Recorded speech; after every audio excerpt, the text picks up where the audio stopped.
Hey everyone, Tommy Akani here with your Fox 10 News Now update. Joining me to my left is a man that may be familiar to you. Hi, Tom Green. Hi, how are you? Great to be here. This is cool. I'm very excited to have you. This is very exciting. Every so often we get a stand-up comedian up here, and I think those are always the most fun interviews to do. It's amazing how you do this. You're broadcasting. You've got the microphones here. You have the mixing board. You're doing it all. And you're streaming live on Facebook right now. I'm streaming live on Facebook right now. I wanted to say hi to everyone on my Facebook, and then I'm going to point.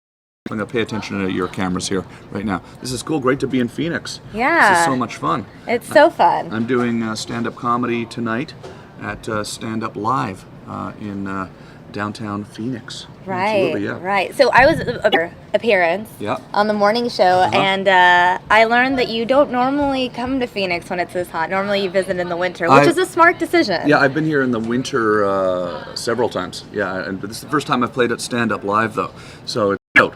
What is it, 110 degrees today? Yeah, it's supposed to be 109. Actually, we could probably check right now. Why don't we just show our viewers at home? Okay, yeah, we can actually look at the exact temperature. Well, this is the 10-day forecast, or Foxcast, as we call it. Did you just cut to that? I did cut to that. How did you do that? You should show them over there because they have no idea. The viewers at home on YouTube can see what I did. Yeah, you do. I just cut from us. Yeah, look at that. To that. How did you do? Can you show me? I'll just show you. Do you want to see what I do over here? Yeah, look at that. What is it that you do here? So here. Yeah, and look then at these when buttons. I hit that, now we're back on air. So you're switching with the buttons. What is that? What is that software called?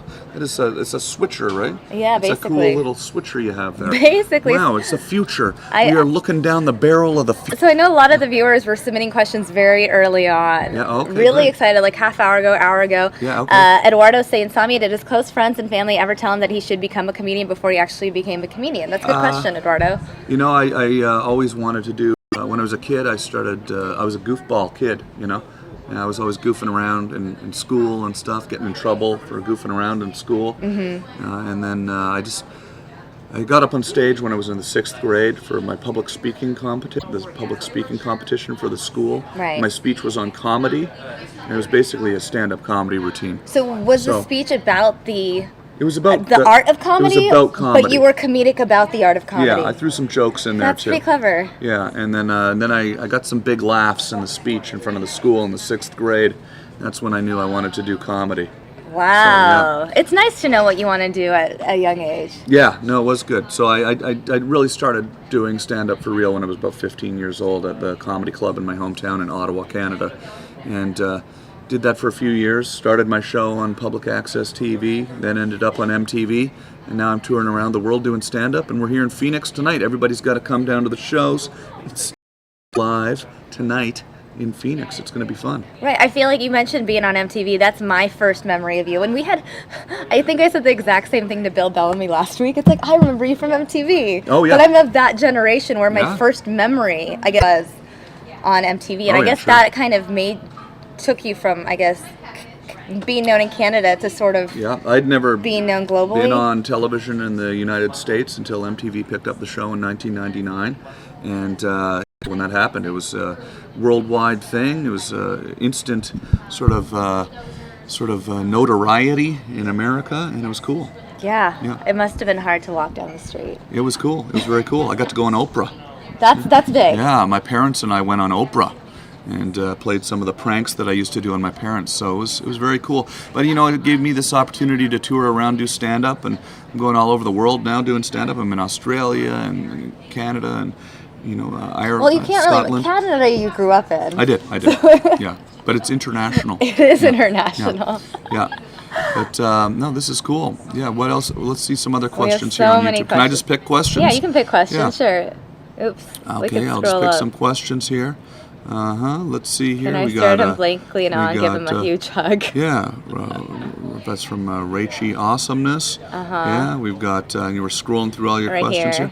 Yeah, this person's saying, how did I develop my new comic identity? Well, you know, look, after doing the wild and crazy stunts and silly jokes, I still do a lot of wild and crazy stunts. My stand-up is very wild and crazy. I'm a wild and crazy guy when I do my stand-up.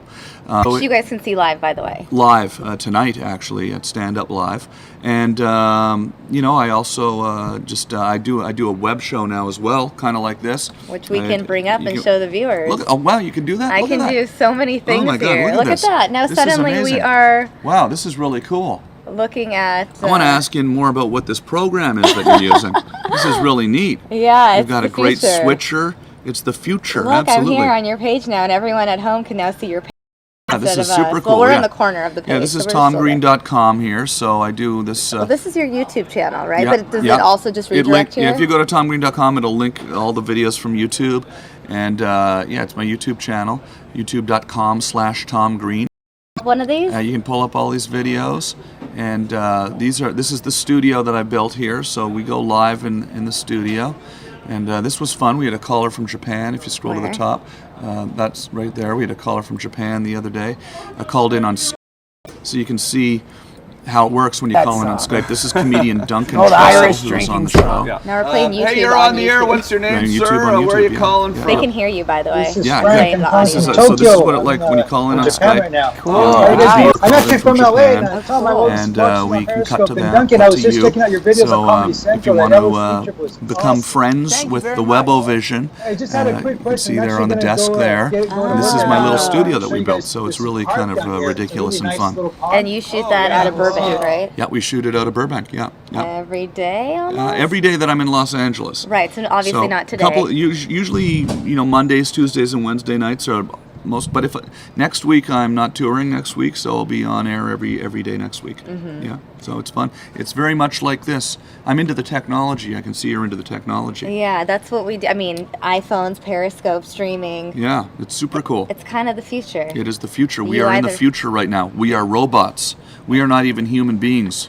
We are robots. This is actually a robot version of Tom Green. The real Tom Green is taking a nap in the control room. We are both robots. Yeah, this is the future. Yeah.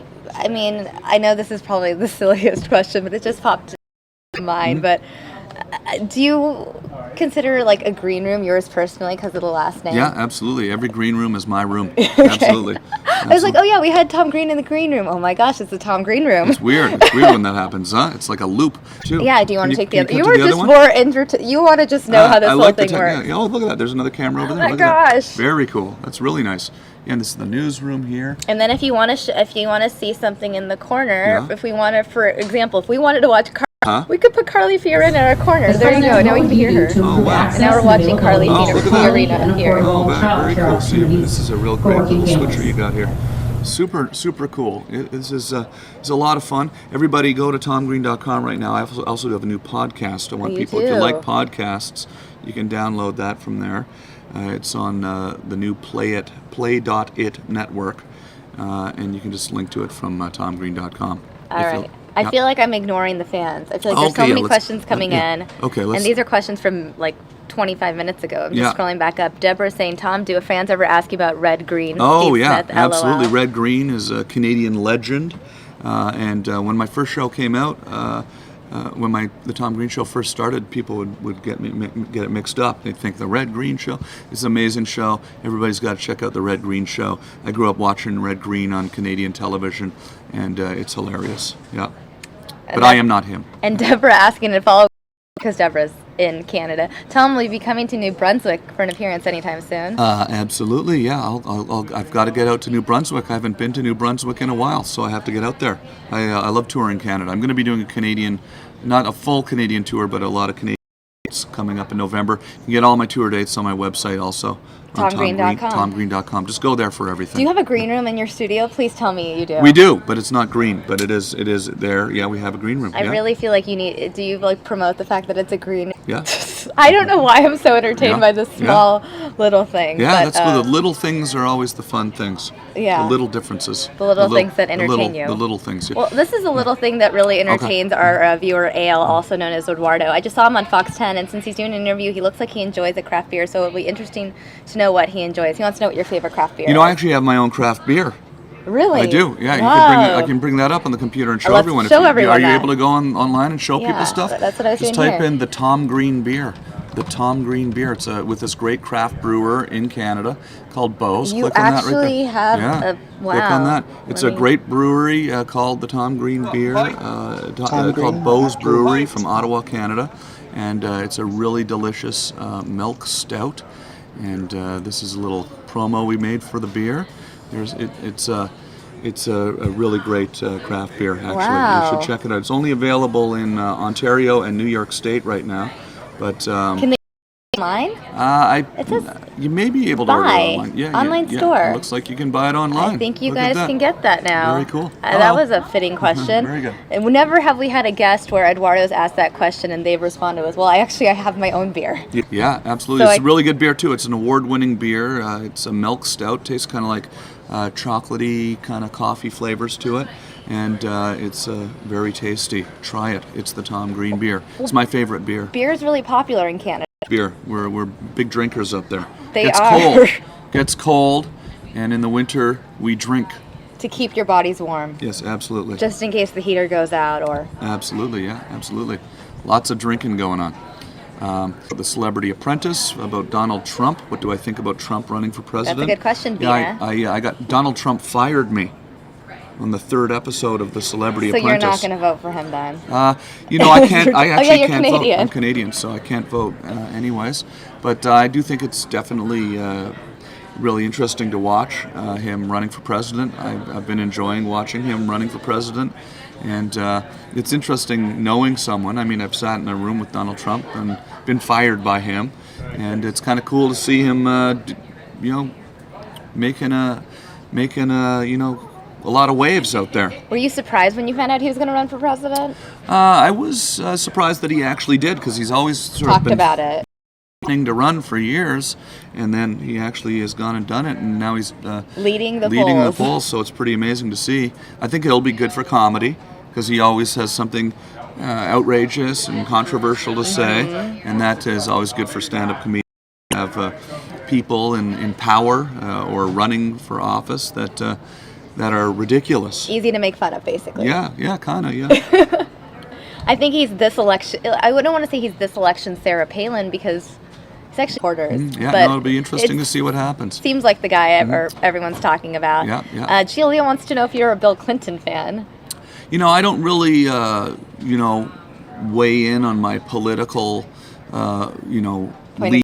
I can't vote in America. I'm just here, doing my Webovision show and doing my stand-up comedy. But everything's so politically charged and polarized right now. And I'm doing a comedy show. I want people to have fun. If you start talking politics as a comedian, you almost have to make that your whole act at a certain point. That's like your shtick. Yeah, and that's not really what I talk about in my stand-up. What do you talk about in your show? You said you're like, it's silly and it's crazy. I talk about life outside of politics. I talk about the way we live our lives as human beings in 2015. I talk a lot about technology. Social media, I talk a lot about social media and how I actually talk about the pitfals of social media. Let's talk about that for a moment, because it does drive you nuts and it makes you feel really insecure about yourself. Yeah, a lot of that. A lot of our privacy has been given up. We're always putting ourselves out there online. It's a big time waster. Well, even kids that are growing up now, where they're growing up in the era of social media, where like your whole identity is formed based on your internet presence, your interaction, your Snapchats, this and that. Yeah, absolutely. No, I miss the world before the internet. I'm 44 years old, so I got to live a little bit of life as an adult without a cell phone. When you would go, nobody would know where you were. I like that. I miss that. Now people can find you. Yeah, but now we're being tracked. We're also making it really easy by busting out things like Periscope, though. Yeah, no, I know. I just show up where I am. I've got a love-hate relationship with it. So I can't really say I dislike social media, but I do think that can drive you a little nuts. Yeah, it's driven me a little crazy. Hello. Super Small saying Tom Green's so cool. Road Trip and Freddie Got Fingered were awesome. Awesome, thank you. Yeah, Freddie got a cult following around the world now. All around the country, people come up to me. They say, "Hey, Daddy, would you like some sausage? Daddy, would you like some sausage?" That's from the movie. I'm the guy in the movie Road Trip that stuck the mouse in his mouth. And now people come up to me and they say, "Hey, you're the guy that stuck the rat in your mouth in that movie." And I say, "It was a mouse, man. I'm not crazy." Right? I'm really behind on the chat. I feel really bad. Oh, it's okay. I'm like 20 minutes behind. Yeah, they're talking about L.A. Beast. Daddy, would you like some sausage? L.A. Beast was a guest on my Webovision show last week, who's a competitive eater, and he ate a lot of, he ate a cactus on the air. Which we have a lot of cacti here. A lot of cacti here. A lot of cacti here. The plural of cactus is cacti, I don't think, until yesterday. I was saying, look at this Cactuses? nice cacti. And then people said, no, that's plural. Oh, you were calling it cactus? When you grow up in Canada, you don't know. You don't know, because you've never seen a cactus. Yeah, you don't. You see them on TV. on Roadrunner, you see the cactus. Right, now the I'm here cartoon. in the land of the coyote and Roadrunner, and it's cool. Yeah. Porsche girl, Porsche 930 girl, I think she's Canadian or British or something because she's spelling favorite with a U. Yeah. Tom, what's your favorite cereal? My favorite cereal. Geez, let's see. I've gone through stages throughout my life of favorite cereals. I've liked Honey Nut Cheerios. I've liked Quaker Harvest Crunch granola. I've liked Frosted Flakes. They're great. I've liked Frosted Flakes. Yeah. I think maybe it might be my favorite because I like Tony the Tiger. Yeah. Morgan asking, who would you like to bring onto the Webovision cast from past Tom Green shows? Well, we have lots of great guests on the shows. So as far as guests go, we've had just really incredible, wide-ranging, different types of guests. From serious journalists like Dan Rather and Larry King have been on the show, like Harland Williams and Andrew Dice Clay and Norm Macdonald. So they've all had tons of people. You can watch them all on the website. You can scroll through and see all the guests we've had. Literally hundreds and hundreds of different people. And everybody who comes and does the show is always so much fun, because they don't have to do my Webovision show. They're coming down to the show to get involved with something that's experimental and see what the future is like, looking down the barrel of the future. Like we're doing right now. We're looking down the barrel of the future right now. So, yeah. It's fun. We're looking at some questions here. Chris J. Hart, Tom, why don't 2 or more turn signals on a car ever sync for long again? I don't know. I don't know what that means. I don't know what that means. I don't even know what that either. means. It sounds very meta. Very. I don't know. That's. You loved my episode of In Bed with Joan Rivers. Yeah, she was amazing. It was such a legend. It was so nice to meet Joan Rivers. She was very nice to me on The Celebrity Apprentice, as well as her daughter Melissa, Right. who was a friend of mine, who has come and done my web show many times. And it was a very sad day to see Joan pass. But yeah, she was an amazing person. Sean McCarthy, hey Tom, from your storied film career, what's the craziest movie off the set that you've acted in? Road Trip? I would say Freddy Got Fingered is the craziest movie for sure. I wrote and directed that one. If you haven't seen it, go see it. It's ridiculous. But Road Trip was a lot of fun. And I'm doing a new movie this year called Iron Sky 2. It's a sequel to this movie called Iron Sky, which we're shooting in Europe in the fall. So that's going to be cool. I'll be streaming on Periscope from the set. So I'll bring you along to the set. Follow me on Periscope. That's the fun thing about Periscope and my Facebook and my Twitter is I'm always bringing everybody around on tour with me. So Tom Green Live, right? Follow me at Tom Green Live. Yeah. SK, remember when you wanted to name the green room? It can be the name that now, so it'll be named after you. Yes, let's do that. Let's Absolutely. do it. I like that. They're saying lines from Freddy Got Fingered. Gord, I don't want any jewels. That's a line from. I missed that. It's a line from Freddy Got Fingered. Down here. I'm missing it. Oh, there we go. Sam Daniel saying it. Yeah, there's this person saying they love stouts. They're talking about my beer, the Tom Green beer. Yeah, we're reading all your comments right now. Do you like any UK comedy? Chris Hart wants to know. Chris J. Hart. Yeah, I do. I like Russell Brand. I think he's awesome. He's hilarious. And I had a good time at the Edinburgh Comedy Festival a few years ago.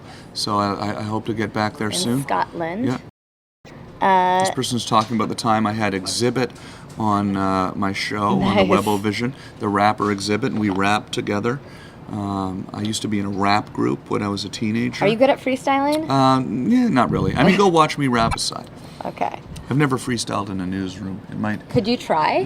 I think Would you try? It would be too loud. It's okay. We've had people sing in this seat. No, people would get uncomfortable. I tried. I don't want to make people uncomfortable. There's a guy on Periscope. It's actually kind of crazy, but whatever comments people type, he incorporates that into his freestyle rap. Oh, it's pretty crazy. Oh, that's pretty cool. I was like very impressed. Yeah, Andy Milanakis does that. On Periscope? I think he invented that. Oh. He goes on YouTube and he does that. Oh, I didn't know that. We on my live show on the Webovision on TomGreen.com, we do this too, where I'll have a computer on the desk and I read comments. And if you actually want to ask my guest a question, we do this. So it's basically the same thing. Similar, yeah. So I've done this before.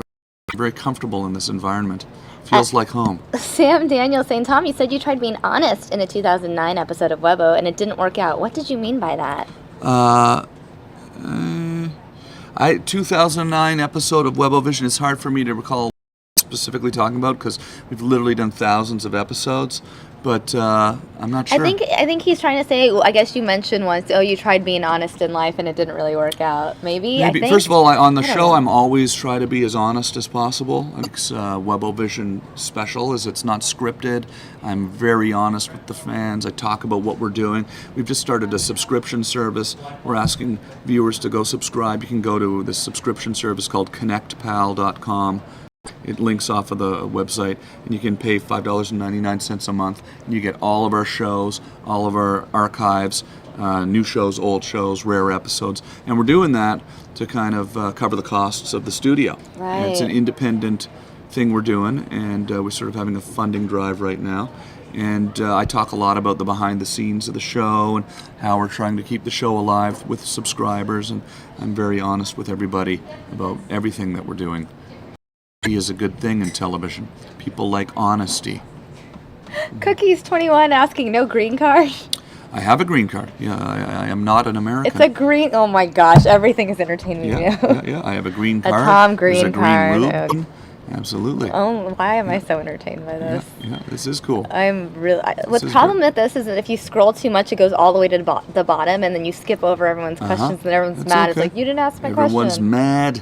Everyone is mad. People don't seem to be too mad, though. Everyone seems like they're they're having happy. fun. They're happy. Yeah, this person has been chatting with me on Twitter this week. Ruth Carter. Hello, Ruth Carter. Good to see you. Will there be a Freddy Got Fingered 2, Morgan wants to know? It's possible. We're actually talking now about possibly bringing back Freddy Got Fingered. So if you want to see Freddy Got Fingered 2, lobby for that online. It could happen.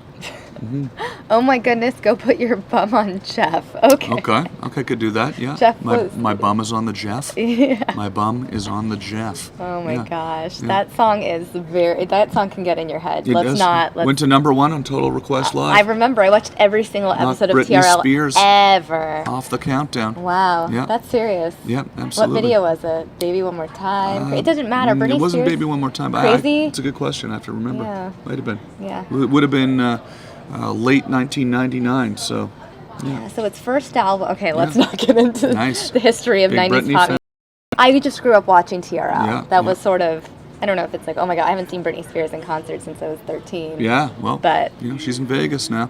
She is. Yeah. Oh yeah, very good. They're asking about Andrew Dice Clay on the show. Is he incredible? He is incredible. It's a fun thing about the Webovision show is I've actually become friends with so many of my guests, people that I grew up idolizing and just a big fan of. Then they come on the web show, and now I'm friends with so many of them. Andrew Dice Clay is definitely one of my best friends, and I got to know him doing internet TV. So I have a question, because you've obviously met so many people and you've interviewed people, but not only that, you've made a name for yourself. Was there one time, I guess, a memory where someone kind of came up to you and told you they were a fan of you? I think I said that right. The weirdest thing that ever happened was because it was so new. I had been on MTV for maybe about a week. It was in 1999, picked up by MTV. And, it hadn't even really occurred to me that as many people were watching it as were watching it already. And I was walking down the street in Manhattan, and a car pulled over, and I heard my name, someone yelling, "Tom, Tom." It was Kevin Spacey. Whoa. Yelling out of a black Suburban SUV, yelling at me. I've been watching the show, man. I like the show. I've been on MTV for a week, and I remember me and my friend were just like going, "What is going on here? This is the coolest thing ever." So, but everybody that comes and does my web show, I presume, are fans of the show and have come and supported my show. Right. So it's pretty cool. Right. I guess it's those kind of moments, though, the Kevin Spacey, oh my gosh, surprise moments. When Oprah had me come do the show with my parents, that was surreal. When David Letterman let me host the late show with David Letterman once, which was just amazing because I'd grown up watching the Letterman show. He's my biggest inspiration in life, really. That's why I have built a talk show set and I'm streaming this goofy show on the internet, was because I was a huge David Letterman fan.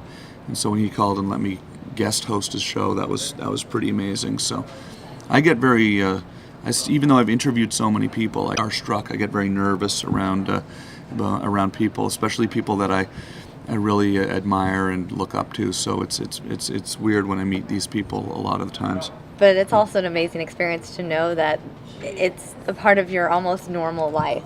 Yeah, but it's surreal when I get to meet somebody who I just am a huge fan of, so yeah, absolutely.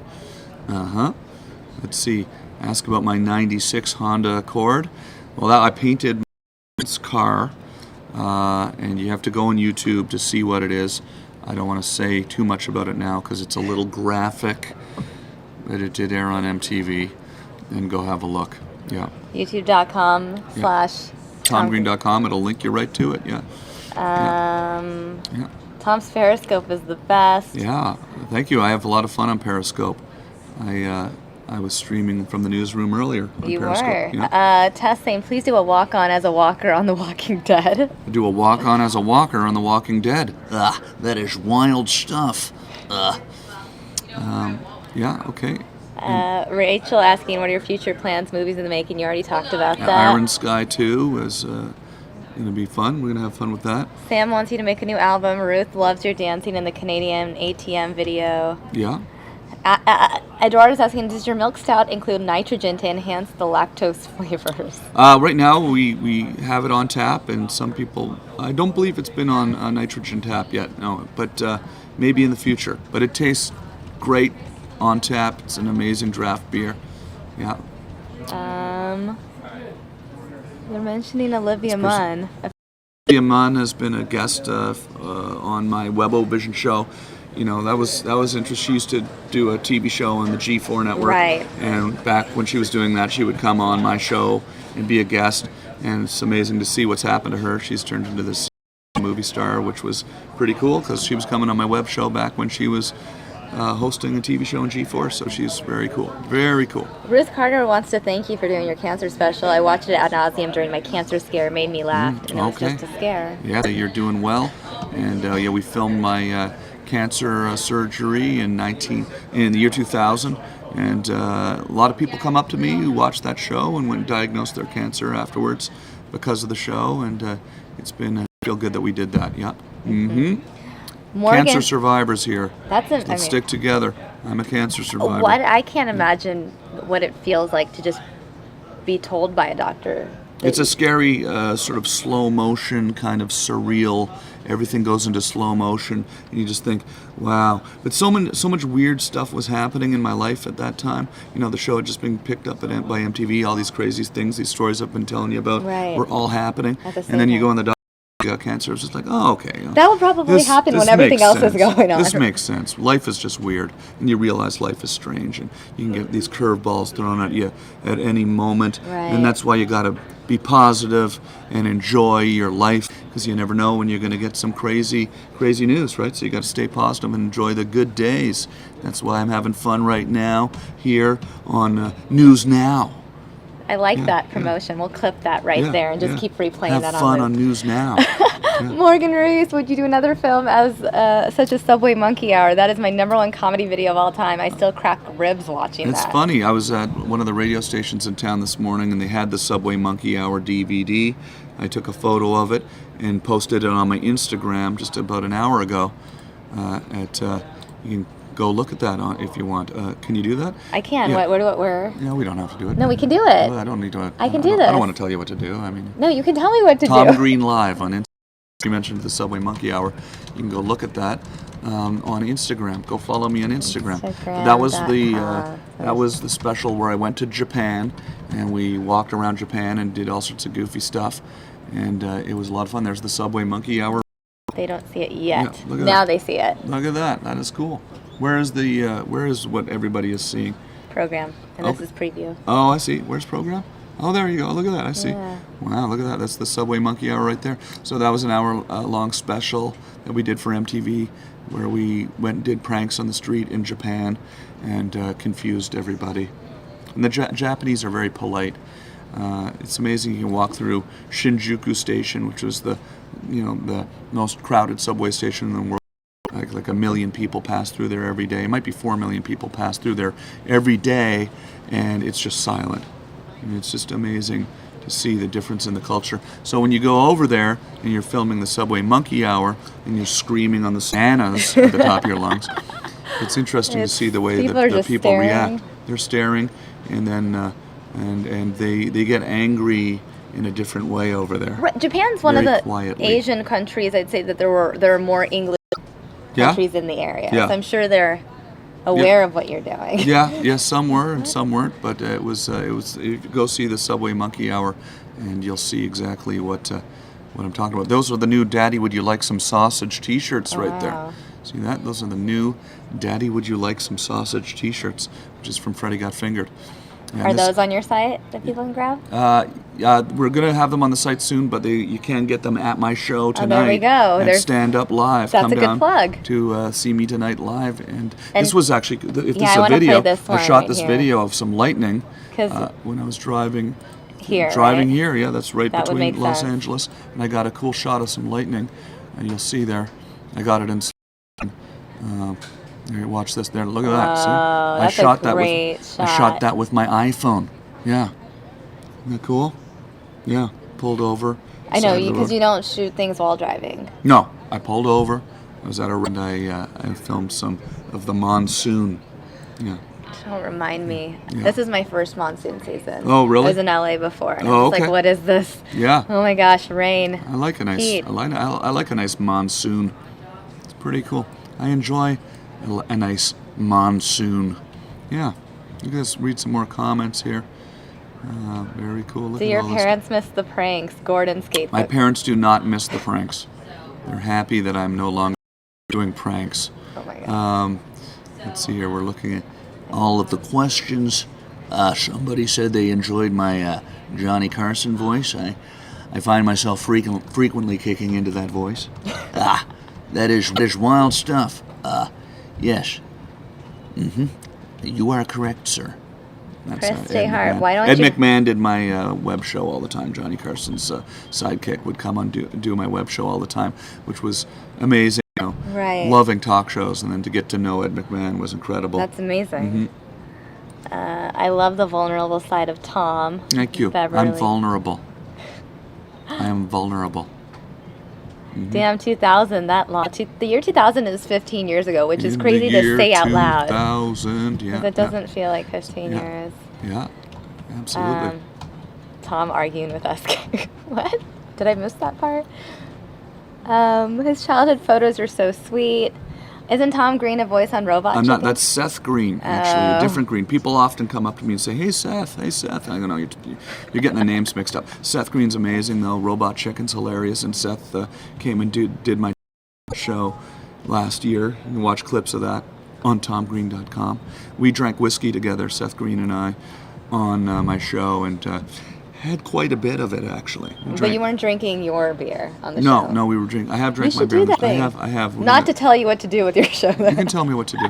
You can tell me what to do. I love that you took this while road tripping. I think it was probably that photo that we just saw. Yeah. And Rachel wants to know, are there tickets still available for the show? There are tickets still. Absolutely. Get down there. Get them now, though. Go to standuplive.com, I think is their website. Just Google it and go get your tickets now. Stand Come Up tonight. Live. It is in downtown at Cityscape, guys. Yeah. Let's see. Whose voice do you... That's a question to someone else in the chat room. That is wild stuff. And Morgan asks, what can we expect from you, Tom, in 2016? Well, I launched this new podcast yesterday. It's on. It's Tom Green. It's on the CBS Radio Network. It's on a thing called Play It. It's with CBS Radio, so I've got real good support behind it. It's going to be every week, and you can click on it right there. I'm going to pull it up. Right there. See, this is TomGreen.com right here. You can see this the hub for everything Tom that Green. I'm doing right now, and the videos takes you to the YouTube channel, the tour. That's the podcast. And is it not opening? We just set it up yesterday, so maybe there's a bug in the system. But it might not be. No, it's opening. There we go. I think it was internet on our end. Okay, there we are. So this is the podcast, and it's a lot of fun. And I do really kind of do some sort of experimental stuff with the new podcast. Like some weeks I'll do it from the studio where people can phone in and talk to me on the show, and then other weeks I will. The second episode, which airs next week, I am out on the street with a handheld mic, and I just walk down Hollywood Boulevard, and everybody that makes eye contact with me, I just start talking to them. Right. And that is the hour-long episode, just talking to people on the street.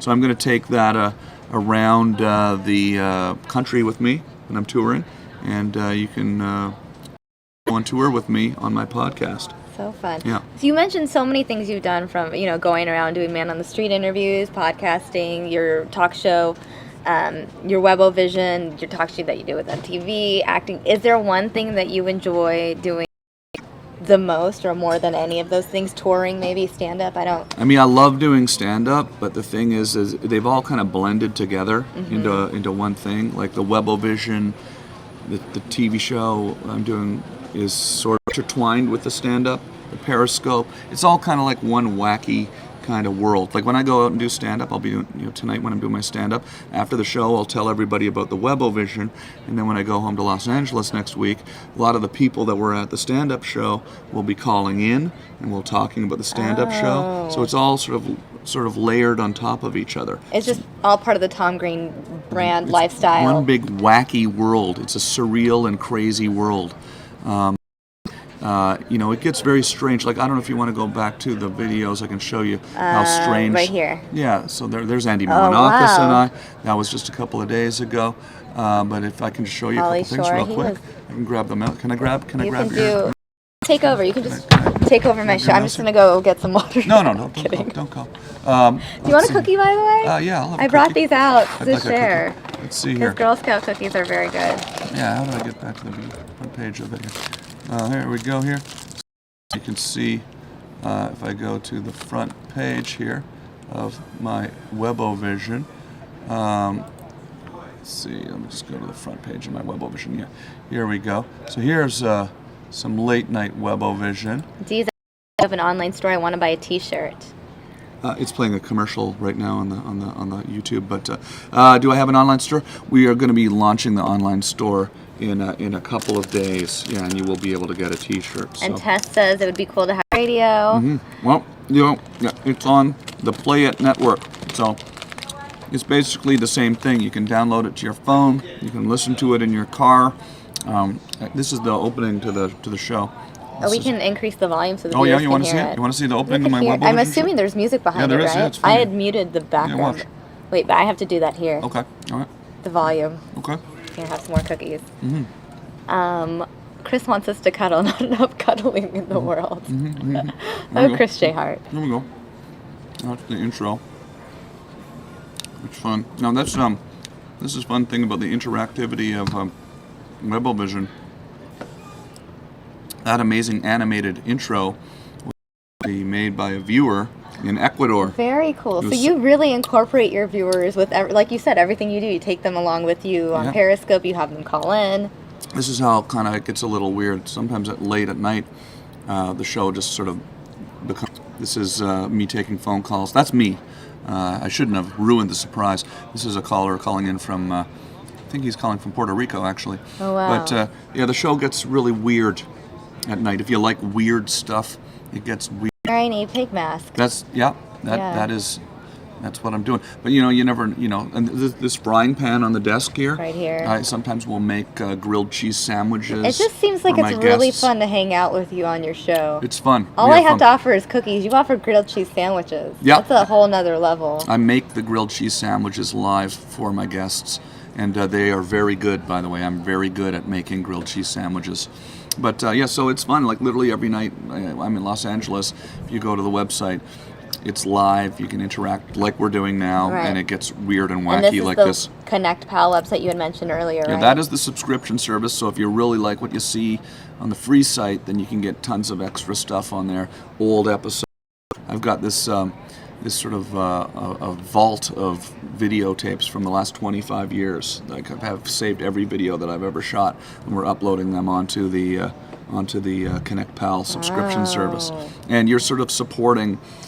Not only are you able to see all sorts of cool, weird stuff on the subscription page, but you're also supporting the studio, and that's kind of keeping the studio alive by subscribing. So you're helping independent TV. So thank you. Go subscribe. You're saying I love weird stuff. I'll definitely tune in. Yeah. I want to eat chicken burgers. I want to eat chicken burgers. I'm a 28-year-old man. I can eat a chicken sandwich if I want to. That's a line from Freddy Got Fingered. There's someone who's a very big Freddy Got Fingered fan, throwing in all the lines possible. It's got a cult following, around the world. People say, "Daddy, would you like some sausage?" to me everywhere I go. Yeah, it's very fun. It's a lot of fun. Mm-hmm. And Morgan, will you be doing a tour of the UK in 2016, or are you only going to be in North America? I hope so. I hope to get back to the UK soon. Absolutely. I had a great time at the Edinburgh Comedy Festival a few years ago.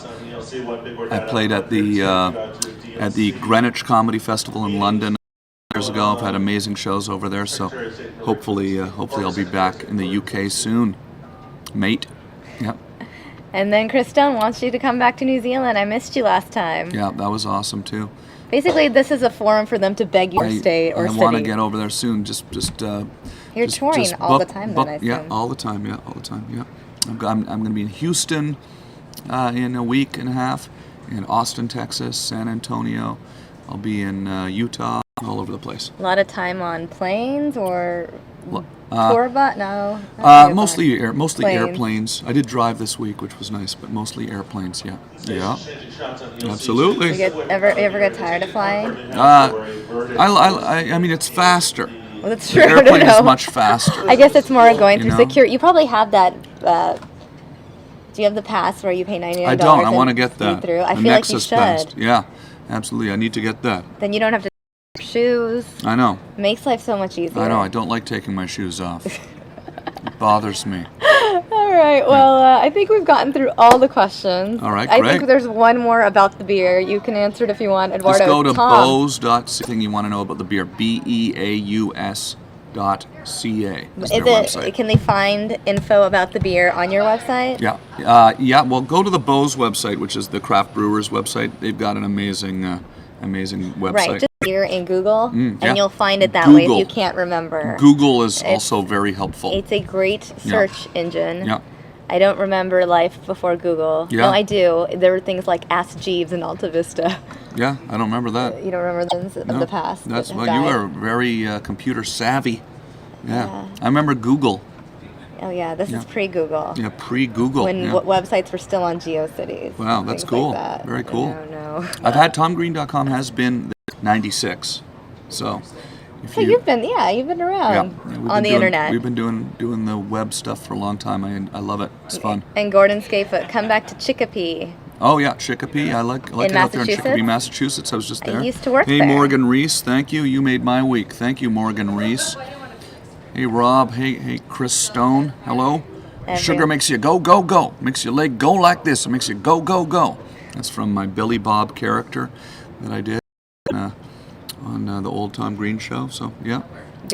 D wants to know, oh my God, where in Utah? Which venue? I will be at Wise Guys. Absolutely. Come see me at Wise Guys. All my tour dates are on TomGreen.com. Go click on there now. And Tom is now Eduardo's favorite person ever. Chris wants to say thank you, Tom. A nice lady presenter. You should still cuddle. Can I just give you a hug just to make him happy? Let's have a hug. This is our cuddle. Thank you very much. Thank you. This is my favorite News Now moment ever. I'm going to go ahead and pull up your website once more so that viewers can take a look at it while we transition out. I'll walk you out. And guys, make sure to go to tomgreen.com for more info. Yep, thank you. Thank you. Great to be here. Thank you. Bye, everybody. Bye. Bye. They want an autograph, I guess. Come to my show tonight. You can get one. There you go. Yeah. Awesome. Thank you. Thanks for hanging.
All right, guys, that was fun. Oh, it still says that I'm with Tom Green.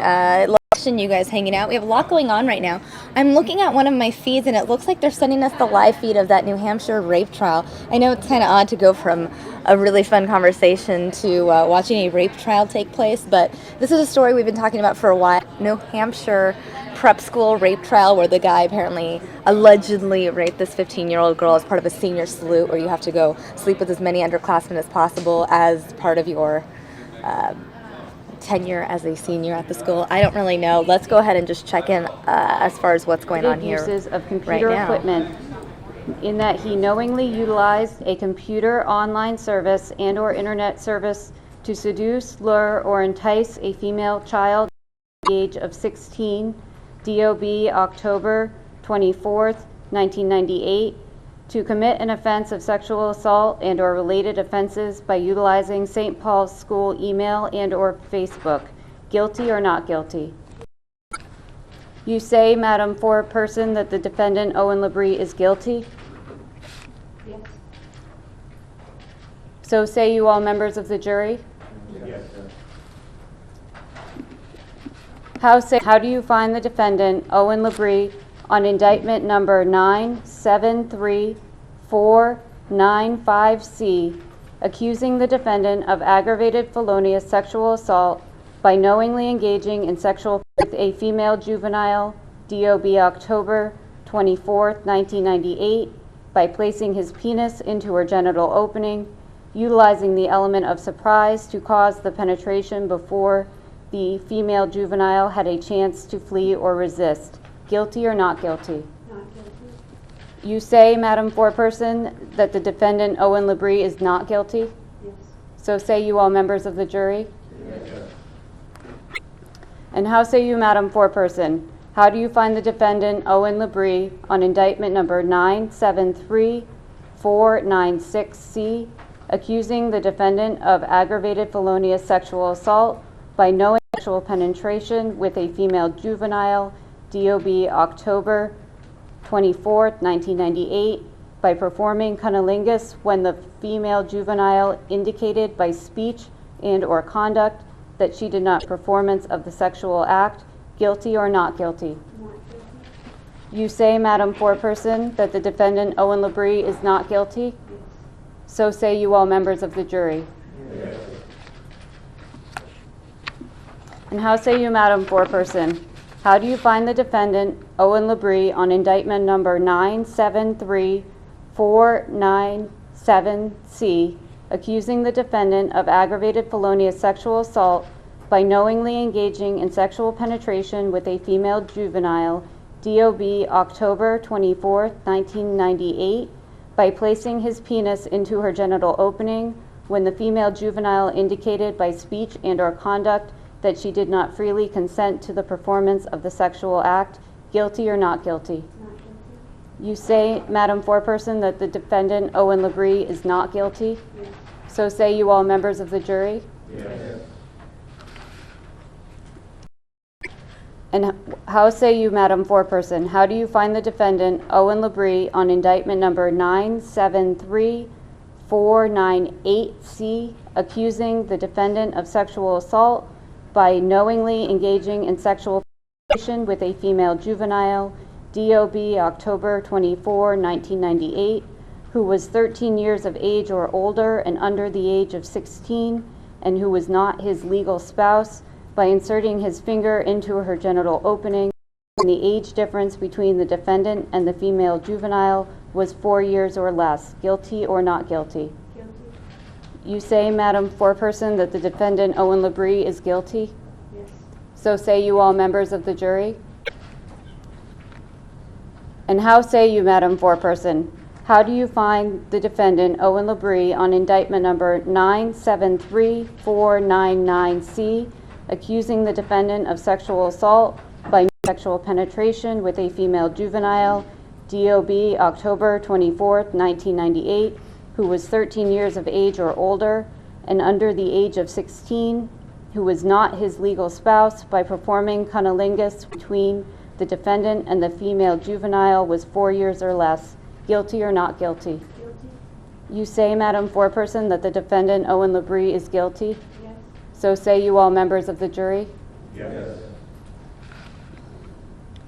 And how say you, Madam Foreperson, how do you find the defendant, Owen Labrie, on indictment number, or on information number 973500C, accusing the defendant of sexual assault by knowingly engaging in sexual penetration with a female juvenile, DOB October 24, 1998, who was 13 years of age or older and under the age of 16, and who was not his legal spouse, by inserting his penis into her genital opening when the age difference between the defendant and the female juvenile was 4 years or less. Guilty or not guilty? Guilty. You say, Madam Foreperson, that the defendant, Owen Labrie, is guilty? Yes. So say you all members of the Yes. And how say you, Madam Foreperson, how do you find the defendant, Owen Labrie, on information number 973501C, accusing the defendant of committing the crime of endangering the welfare of a child in that he knowingly induced a female juvenile, DOB October 24th, 1998, to engage in sexual contact, which was conduct that or safety. Guilty or not guilty? Guilty. You say, Madam Foreperson, that the defendant, Owen Labrie, is guilty? Yes. So say you all members of the jury? Yes. And how say you, Madam Foreperson, defendant, Owen Labrie, on information number 973502C, accusing the defendant of simple assault in that he knowingly caused unprivileged physical contact to a female juvenile, October 24th, 1998, by biting her chest. Guilty or not guilty? You say that the defendant, Owen Labrie, is not guilty? Yes. So say you all members of the jury? Yes. Any request? The jury is excused. All right, please. You return to deliberation.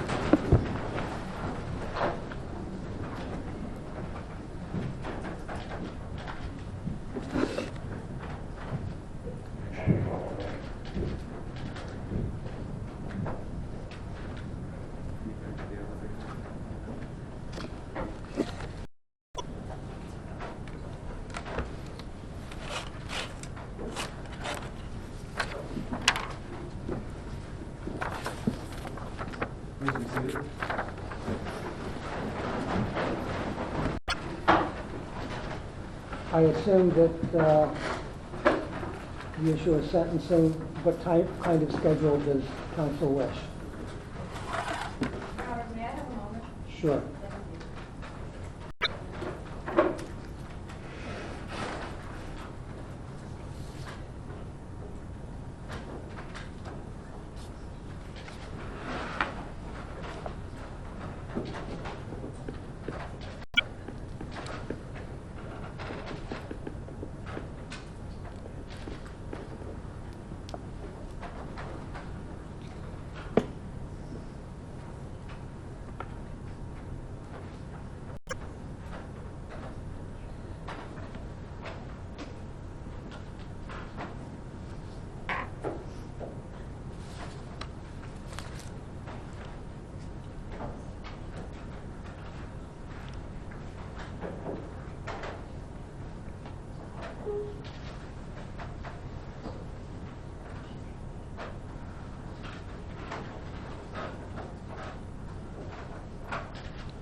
The clerk, yes.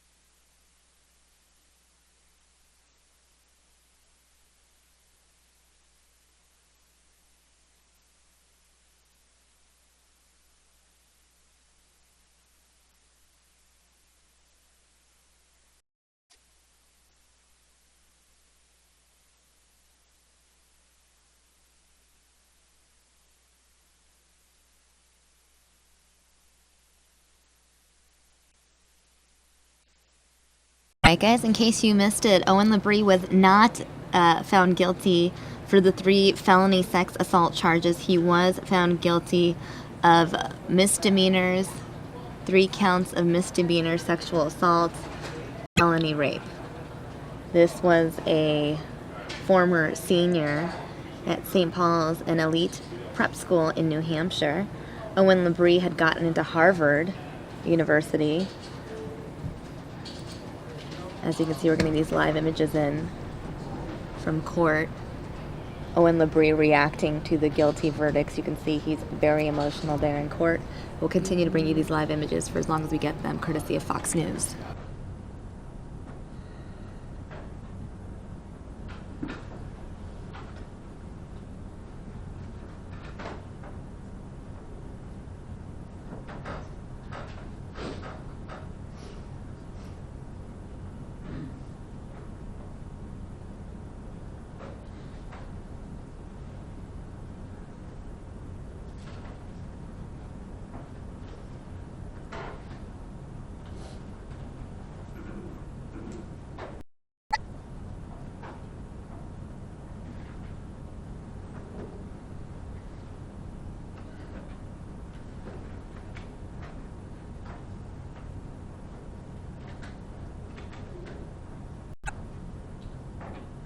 I'm requesting that the court order a pre-sentence report and schedule sentencing for October 8th. And our request would be that the sentencing occur before October 1st if possible. I don't know that I can schedule something before October 1st if we're doing a PSI.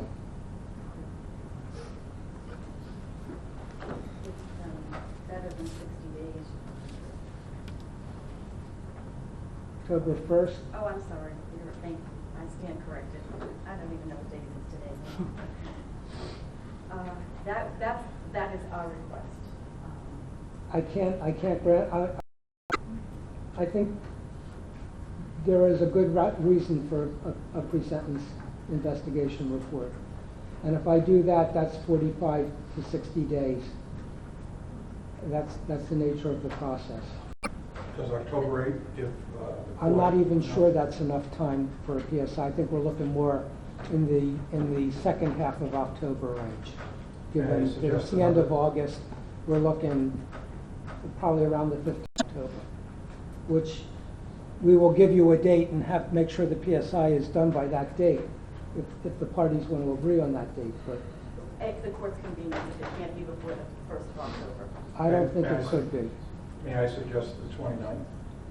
Do we have time? I'll have the clerk check. I'll ask counsel to stay, and we'll confirm a date before you leave. I'll write an order with that date.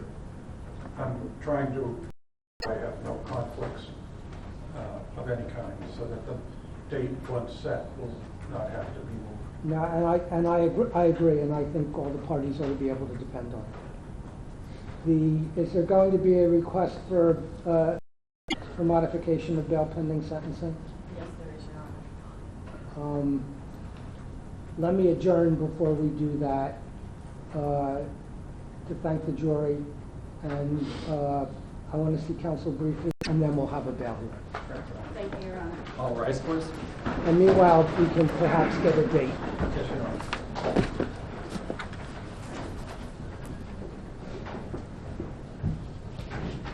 Let's go to the CNC counsel first, or let's do the jurors first.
All right, guys, just a quick recap if you want to know what Owen Labrie was found guilty for, and I'm going to go ahead and read this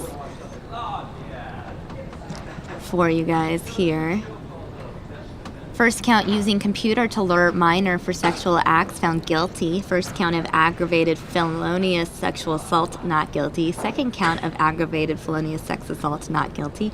Third count of aggravated felonious sex assault, not guilty. So the three harshest charges he faced, aggravated felonious sexual assault, he was found not guilty for. Moving on, he was found guilty of first count of misdemeanor sex assault, second count of sex assault misdemeanor, and third count of misdemeanor sex assault. All three of those guilty. Next count, endangering welfare of a child, found guilty. Charge of simple assault, found not guilty of biting alleged victim's chest. Labrie found not guilty on felony rape charges, guilty on one Class B felony of using computer to lure a minor.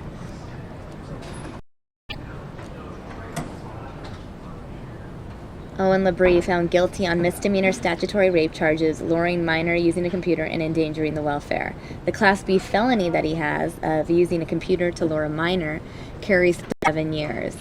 Misdemeanors carry 1 year and fines. It's just in case you want to know what kind of time Owen Labrie faces.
Another note, Owen Labrie is now trending nationwide on Twitter. He is a trending topic in the country, one of the most mentioned people right now on Twitter. In addition to Owen Labrie, George Bush is also trending. George Bush is in New Orleans, actually now in Mississippi, because of the 10-year anniversary of Katrina. In case you missed it, Owen Labrie appearing very emotional when hearing the guilty verdicts read minutes ago, breaking down in tears. Now we see him sitting there with his defense team. No idea what they're speaking about. Earlier we heard from his lawyer requesting a sentencing date, I believe sometime in the first week of October.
All right, guys, in the upper right-hand corner of the screen, I'm going to show you this image right here. I noticed this on Twitter. Someone commenting, Owen LeBrie's mugshot to trial transformation was really something. So this was his mugshot right here, and this is how he appeared in trial. A very different look indeed. You can see darker hair, glasses, completely quite the transformation is all I can say.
Council, please.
All right, guys, we're going to stand by and continue to monitor the prep school rape verdict. But right now, the father of the reporter that was killed on Wednesday is speaking out live. So we're going to go live there and listen in on what he is saying. Very passionately against situation, obviously very affected by his daughter's death.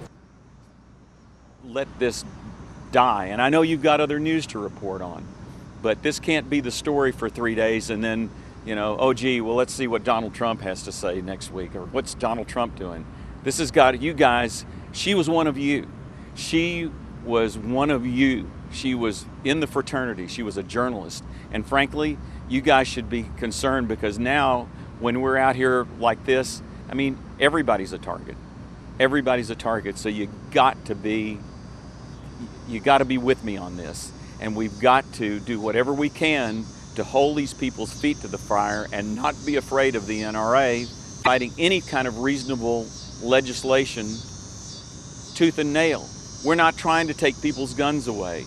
All we want to do is keep crazy people from getting guns. And there's got to be a way to do it. And I'm going to dig down in the weeds and start to learn the process. It's too raw for me yet. But I guarantee you somebody's got the answer for this, and somebody's got a reasonable answer for this, and I'm going to find it and I'm going to make it happen. Andy, the point's been made that your daughter's killer background check and was able to legally buy his weapons. Maybe this is a deeper, more layered issue.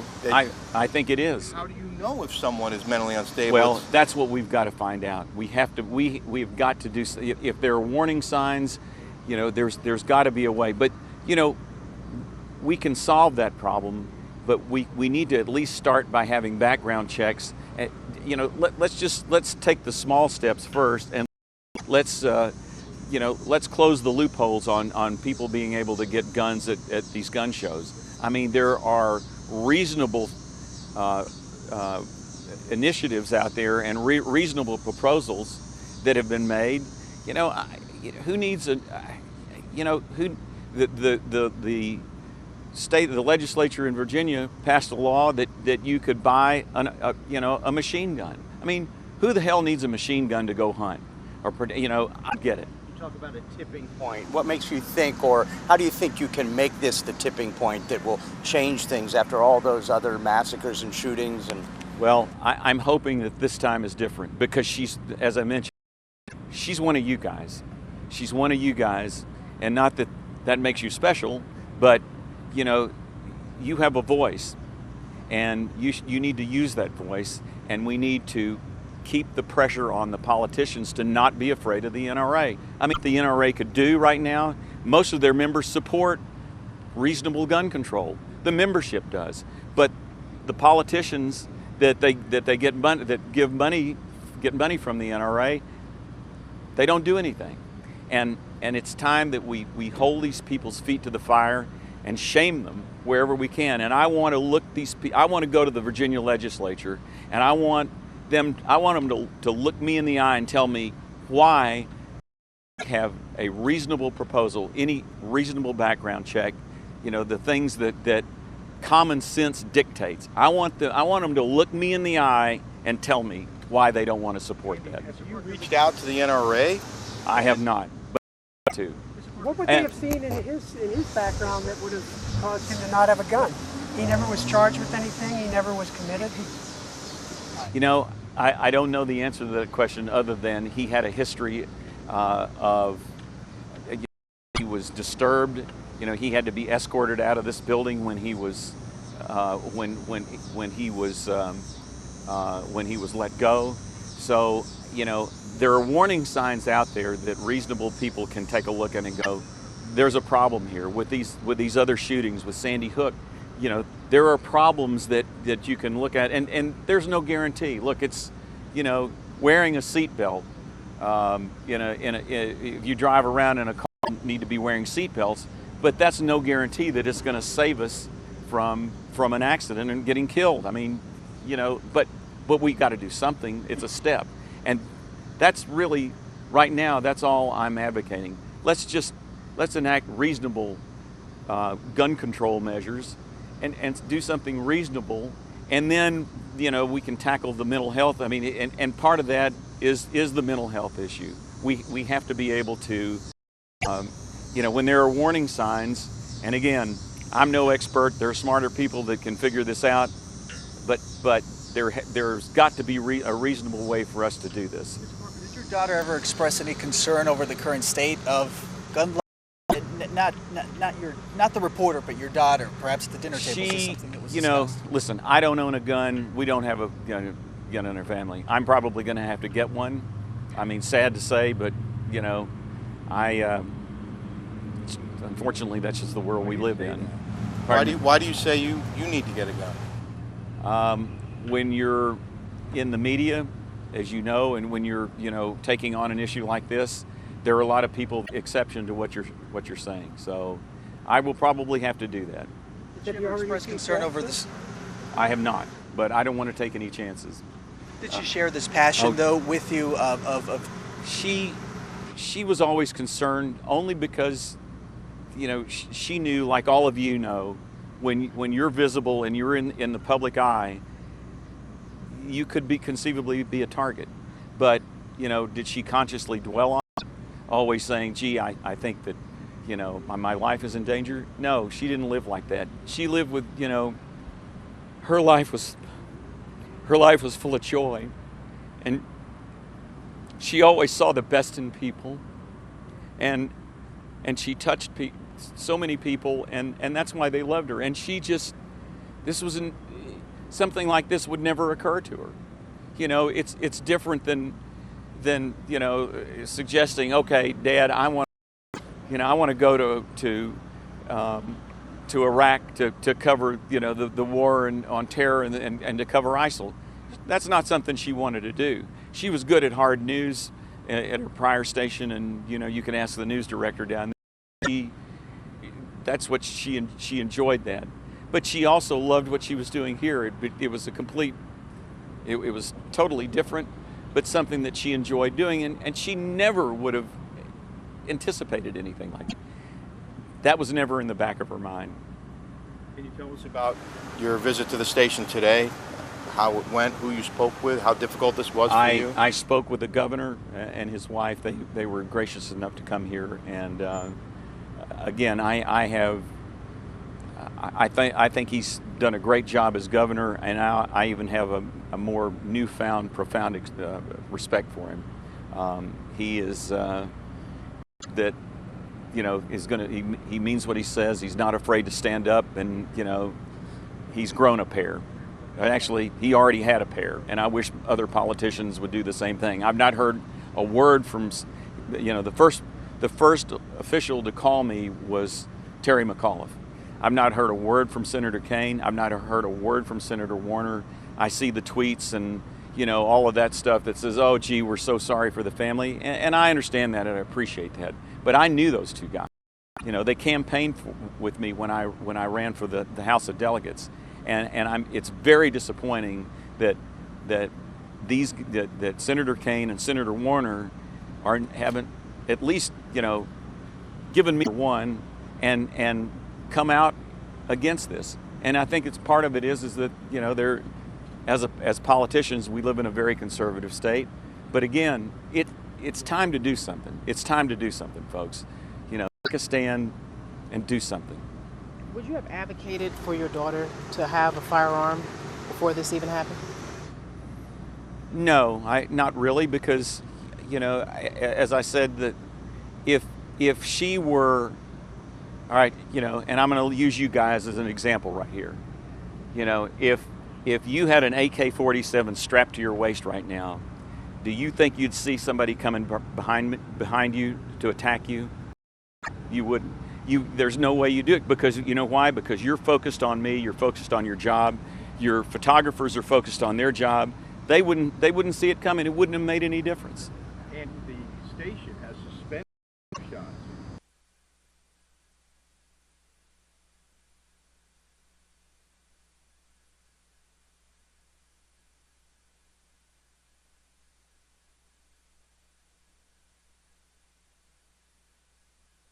You know, it's the copycat. Again, it's a copycat, and that's what I say. You guys need to worry about that stuff, and that's why you guys need to be with me.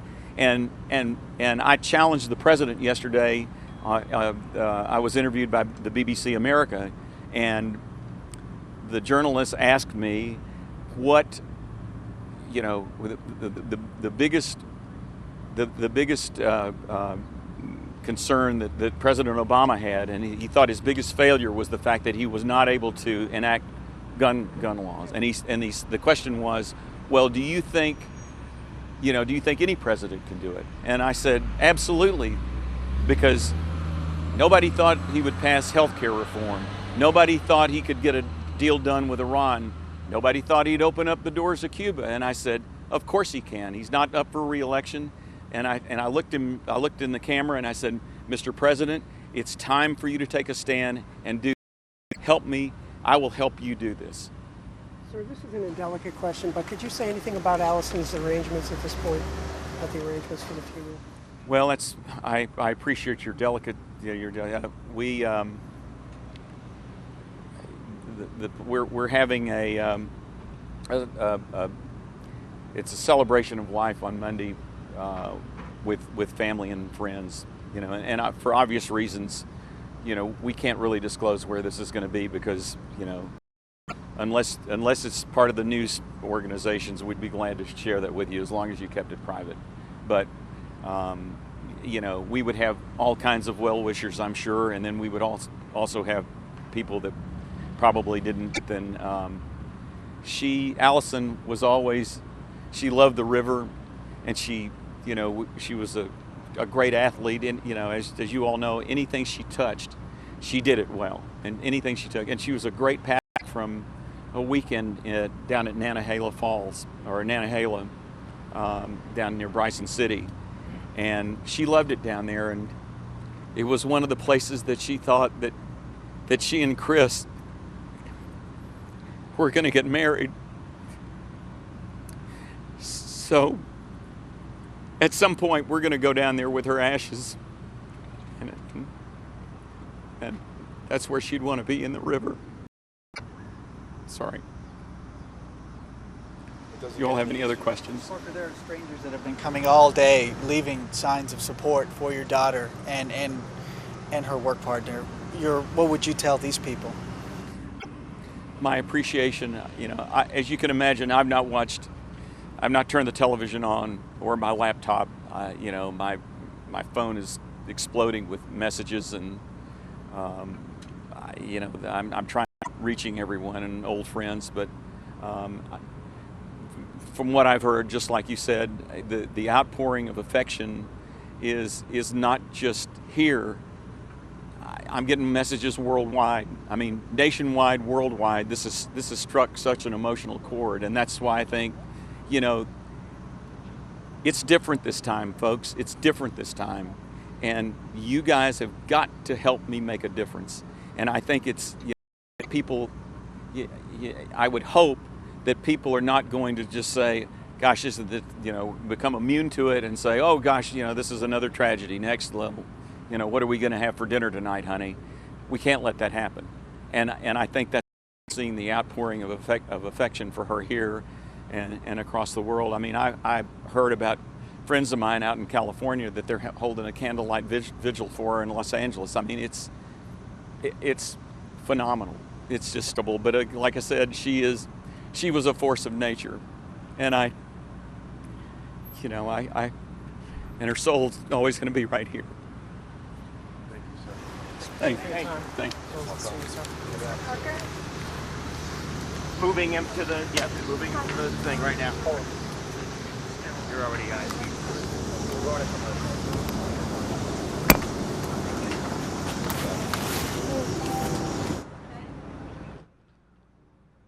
All right, guys, that is a wrap on that press conference. We're going to go back to court now, where Owen Labrie was just found guilty of a number of misdemeanor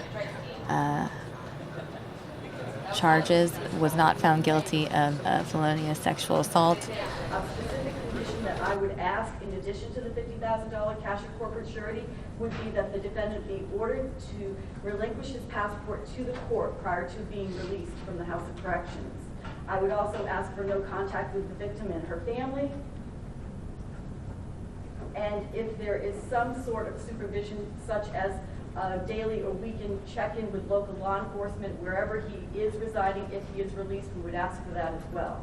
But those are our concerns, as well as, Your Honor, the fact that the felony conviction for the computer uses requires a lifetime of sex offender registration, which also indicates another reason why the defendant might be likely to abscond.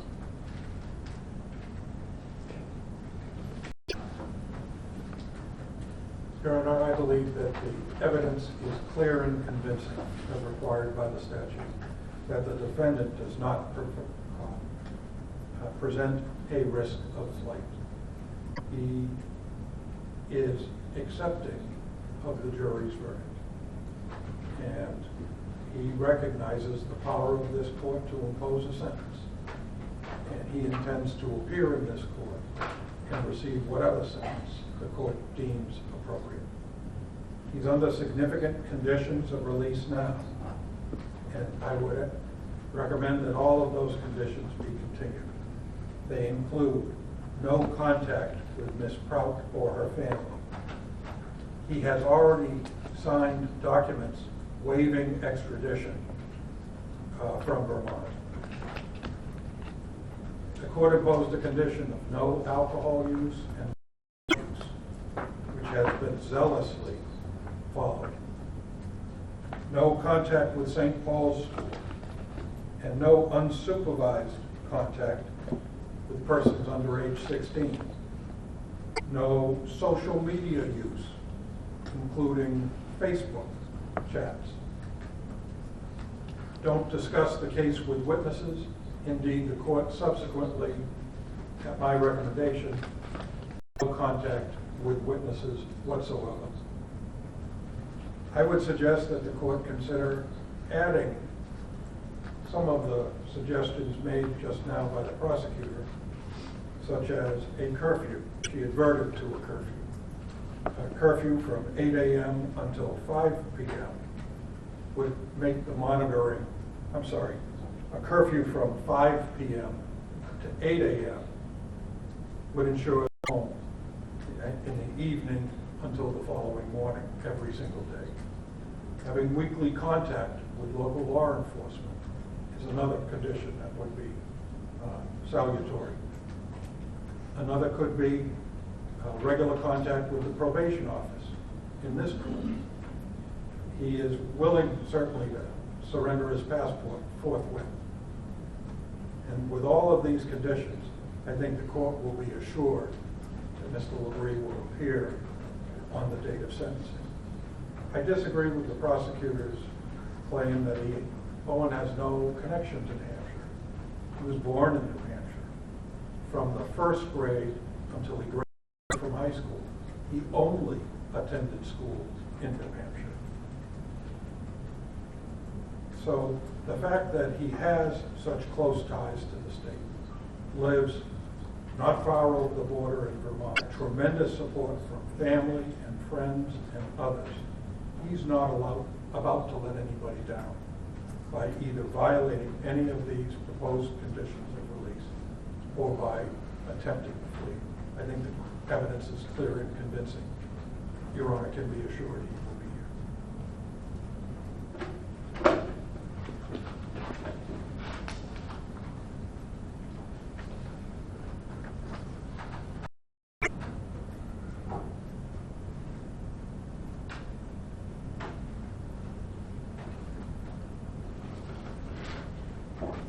Is the October 29th date, have you checked on that? Yes, and that would be fine.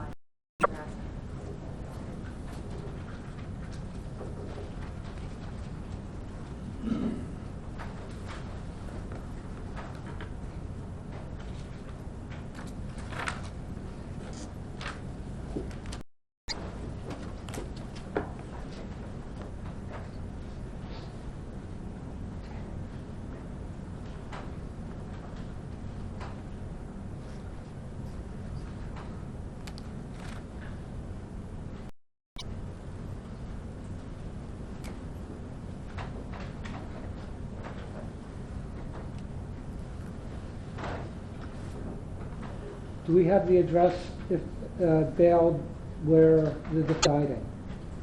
I do not.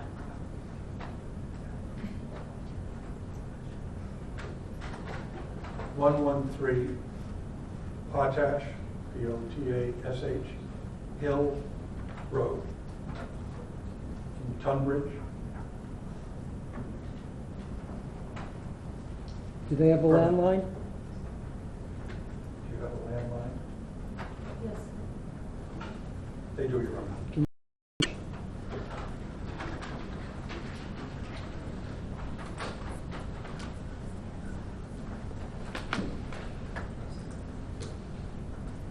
I don't. I don't have.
What was the curfew that you proposed? 5 p.m. to 8 a.m., 7 days a week.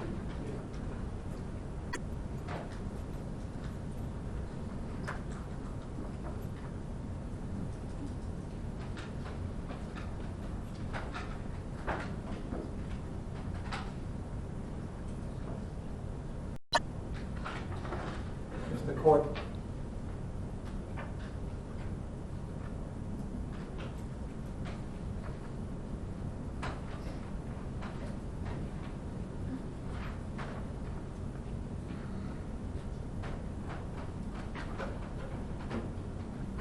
Your Honor. Yes. If the court does order the tendering of the passport, I would ask that that be able to be done on or before Monday.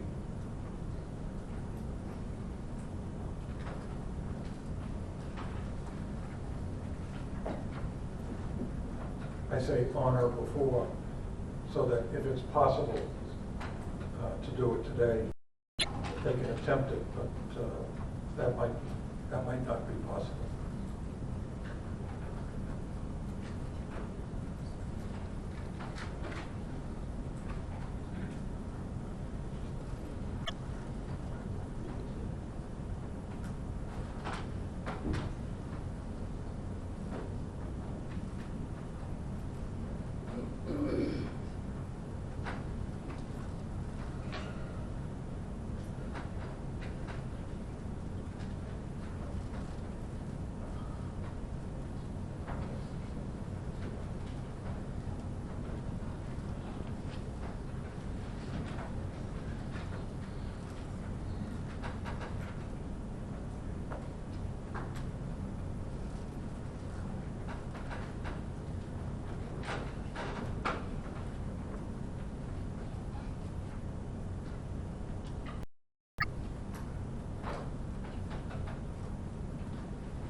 If I can ask once more, just want to make sure I get language.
All right, guys, it looks like we are just waiting to find out whether bail will be set or if he's going to be held without bail. When we find that information out, we will let you guys know here on News Now. But in the meantime, I would like to lighten things up because we've had a very serious last hour on the show.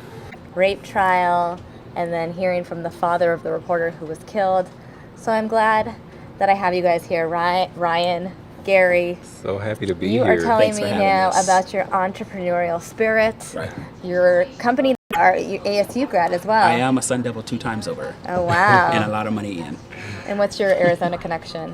Actually, just through Gary, Just say that you like Arizona. I love Arizona. I love it so much. It's hot as heck, but I love it. Okay, so I was playing around your website. It's bizibid.com. Yes. And basically, you're saying it's kind of like TaskRabbit, but Craigslist, but not. Right, sort of, maybe a little blend, a little bit of them each. I know with TaskRabbit specifically, they require you to become a, what is it, like a... They require you to become a contractor. A contractor. So right. it's like Uber, where Uber requires you to become a contractor. Right. Bizibid is just a marketplace. So we just we facilitate the marketplace for you to go look for a job or to find it, or to post a job. So right now, I've pulled up the website for all of Yes. the viewers to see. So Sweet. they have this in their screen. They also see us in the corner. But Hey guys. we're still there. Basically, need a job done in whatever zip code. You can post a job or find work. So let's find work. Okay. Right now it is for the station zip code 85003 within 50 miles. So if you click on Clear Weeds from Gravel, that's a job that just posted fairly recently here in Phoenix. So right here. So Clear Weeds from Gravel. Yep.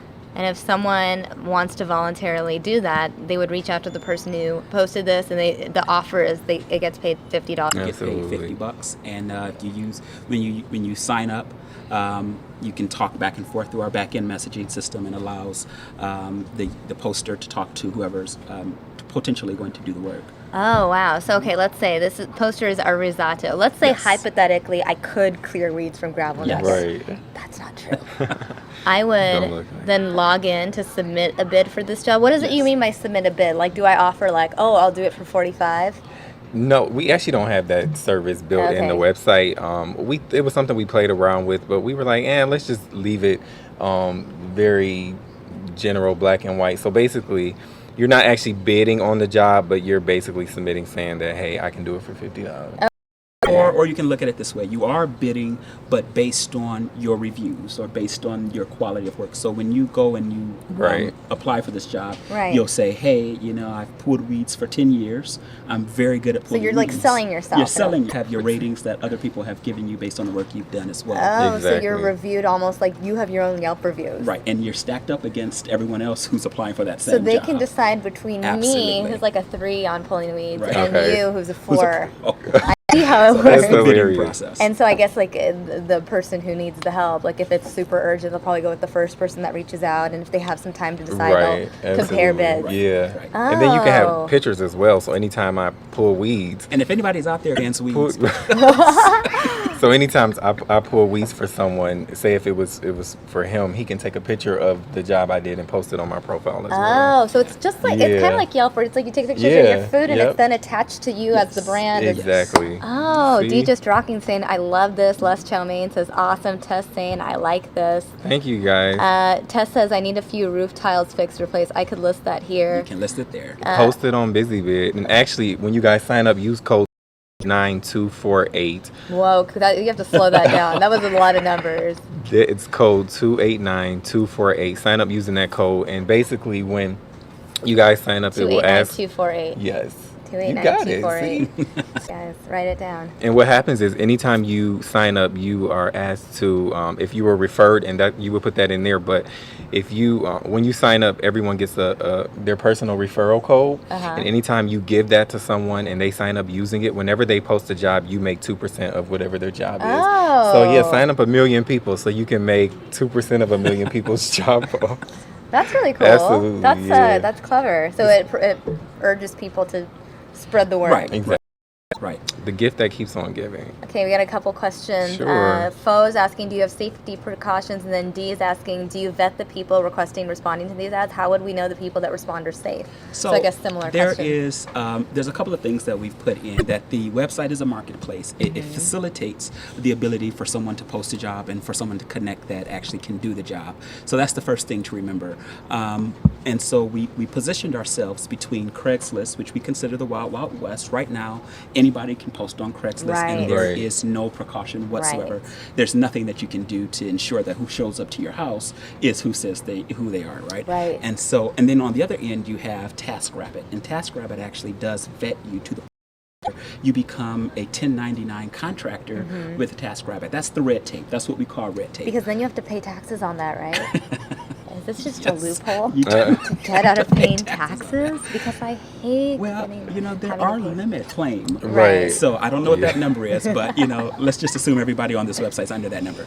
So anyway, so you sign up, you use your email, you use PayPal. You have to have PayPal in order to withdraw money from. So if I show up to do a job for you, I have to have. That's one way for us. Because PayPal links to your bank account, right? And your not name, crazy. all the information's there. It's on the back end. We have everyone's information on the back end. But I guess also there's the idea, like letting strangers into your home. But I guess even if you're hiring a perfect they're strangers. Yeah. Well, also, if you think about it, I mean, people do this already. Yeah. I mean, with classified ads, they really started this. There was no way to say who was going to show up. And so people do that, have done it for years. And this is really no different. That's a good way to look at it. I want to go through your site a little bit more. So we have this. What other options? What other things could I possibly do in this town? There's so much. Walk my dog. I think a lot of people could do dog walking, and I think that's a task. You could walk a dog, make $25. Social media expert, rubbish removal. The social media expert is really interesting post because it's something like we've never seen before on the site, but it's who is looking for a social media expert to track her Facebook or daughter's Facebook posts for cyberbullying. Oh my gosh, your job is to look at Facebook entries to track improved cyberbullying. You're going to pay $270. How do I bid for that? You just click on it. Well, you have to sign up first. It'll pay for my next flight to LA. See? Oh my there you goodness. Go. You're already making money. Really entertaining.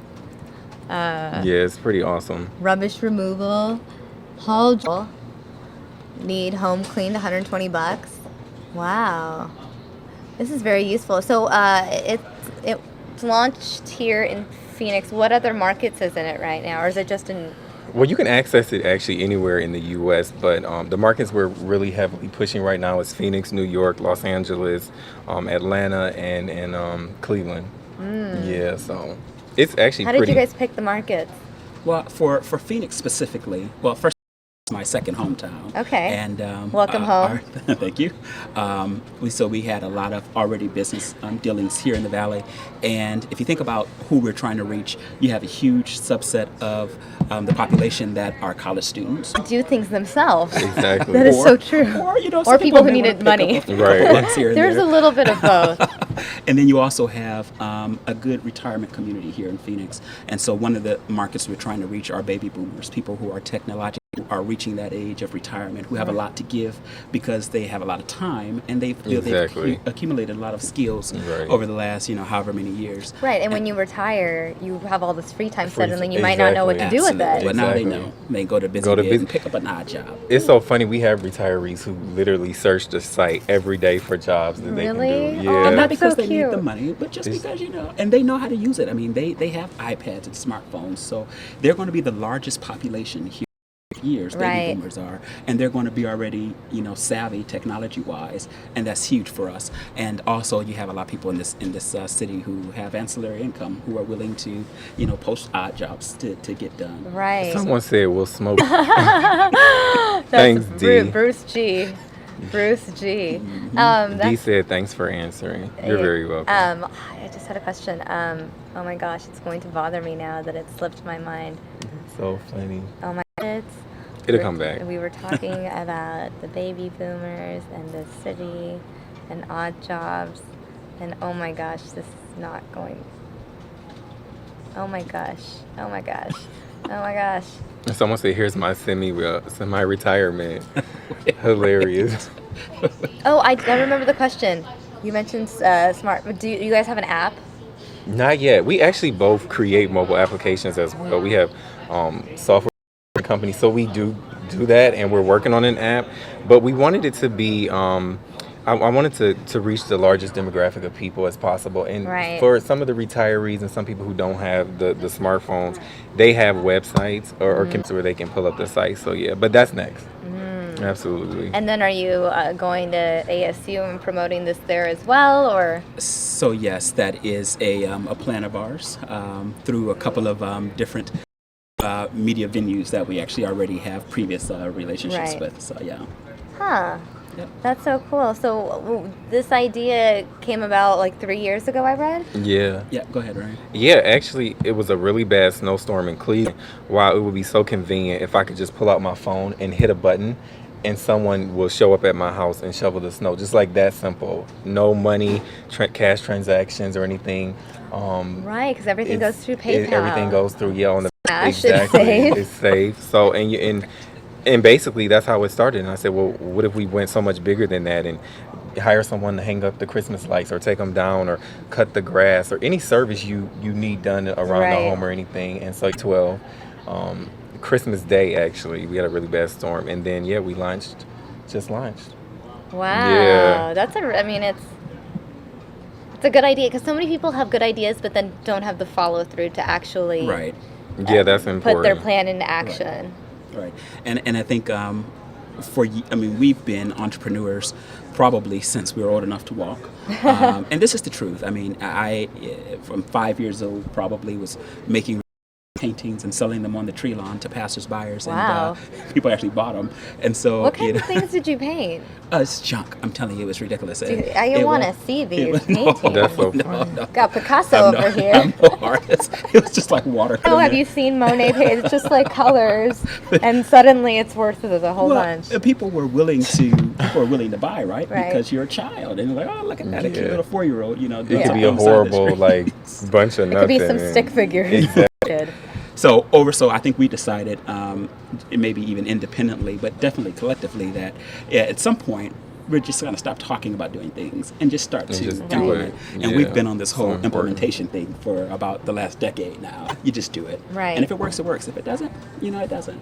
But you got to try. That's the Yeah, most, that's so the it's most so important to try. Yeah. DJ Rockin has a question. How do you charge for these services? By the ad? No, so what happens is Bizibid takes 10%. The network, Bizibid takes 10% of each job posting. And so what happens is and it's only from the person who is the job poster or Right. job provider. So say if you have $50 to post a job, that's all you have is $50. You would post a job, you add that $5 in there. right. So yeah, you never overpay, you just add it or subtract it from Right. so it's pretty cool. Got it. This sounds much safer than dealing with Craigslist, Tess says. That's the whole goal, right? Yeah, That's it's the the whole whole goal. goal. Yep. We didn't want to have that platform. Just anybody can just run in, and no, we wanted some measures of safety in there. That's yeah. true, though. But thinking about how big Craigslist is, yet the obvious Right. dangers out there. Yeah. I mean, you either do a job or buy something, and you're coming in with cash Right. because no one really takes credit card on Craigslist. Exactly. You're meeting in a well-lit Walmart, Yeah, it's too I've much been trouble. oddly trusting buying like random pieces of furniture and Really? going to people's Me houses. too. Like, you went by yourself. Yeah, but because I look at the furniture and the way it's described, and I got this like coffee table, for example, and the woman was like, "Oh, we're just remodeling because our 1-year-old's bumping into the edges," and I'm like, "She can't kill me." Right. Like, right? I just actually sold my couch. Were you afraid of who was going to come in and buy it? No. See, you're so trusting. But I wonder We're if so you could ready. then start doing something like that with this. I don't know. You could even. I mean, right now I know it's more about tasks and jobs Yeah. and stuff, but I wonder safety of the PayPal system. Right. If there are things that will eventually develop. I mean, I guess Amazon started for books. Right. Exactly. Right. And look at them now. They're doing everything, literally. So yeah, Yeah. the possibilities are endless, I say. You always an entrepreneur as well. Did you Yeah, sell any always. paintings? Mine wasn't paintings. Actually, it's so funny. Even from my early childhood days, like 3 and 4 years old, for my birthday, I wanted a briefcase and a typewriter. Oh my So I can like gosh. type documents and have people sign over there. But yeah, So it's always been, and I get it from my mom. Like checkbooks? Checkbooks. Checkbooks? I would write checks. I would be the principal. I would be the owner of the school. I owned the furniture. I did it all as a kid. And That's so I got funny. that from my mom. She's very entrepreneurial. She has had everything from a furniture store to a clothing store to, just so much. A school, Right. private school. And it kind of just fell over into my lap, yeah. I see. And then how did you guys link up on this project? On this project. So we were actually in the same car. Yeah. Wait, On what? Christmas Day, his car story on Christmas Day. Okay, this is the story that we should have started Right. with. Let's talk about this. We just so happened to be in the car. It was actually Uber. He jumped in my Uber, and no, okay, go ahead. Okay, I would say because Uber was not around. Yeah, let's talk about this. So Ryan and I are cousins. Okay. And so we were hanging out on Christmas Day, as families generally do. What city? Cleveland. Okay, this sets the tone. Yes. So it's It was making snowing it outside. It was negative 12 degrees. Okay. The And air so- was blowing just right. And then? What did they say? I'm in Cleveland watching this, and it's amazing. Yes, the website is active in Cleveland. Please. Another state. That's so funny. Yeah, They're that's watching from so Cleveland. funny. So you have Cleveland, LA, New York, Phoenix, Atlanta, and did you say one more? Chicago. Chicago. But it's available everywhere. Anyone can sign. Active, and you're very promoting active. it right Yep. now. Absolutely. And I think we're probably going to end up moving a little bit more towards the center of the country. Some of those forgotten areas, outside of the coast. A lot of tech companies want to focus on the coast. And that's all well and good. But people in St. Louis need a job. People in Kansas Yeah. City might want to.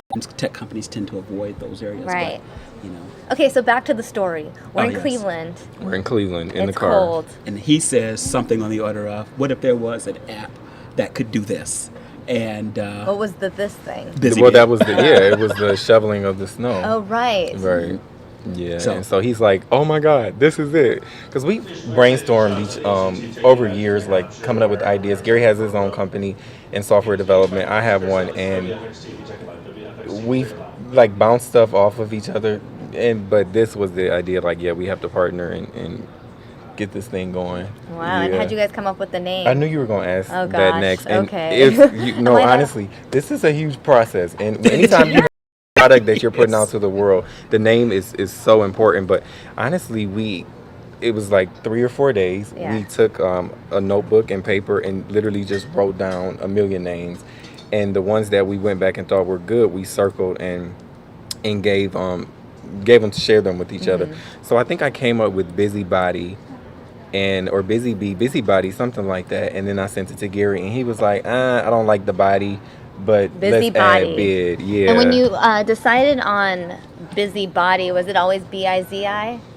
Yeah, it was Bizi, yep. Okay. And then he was like, nope, not the body, let's add bid. And we were like, that's perfect. It's the It name. didn't seem that hard. Yeah. You guys came Well, up no, with That's a it's process. It's a long I process. think we start off with Brumley.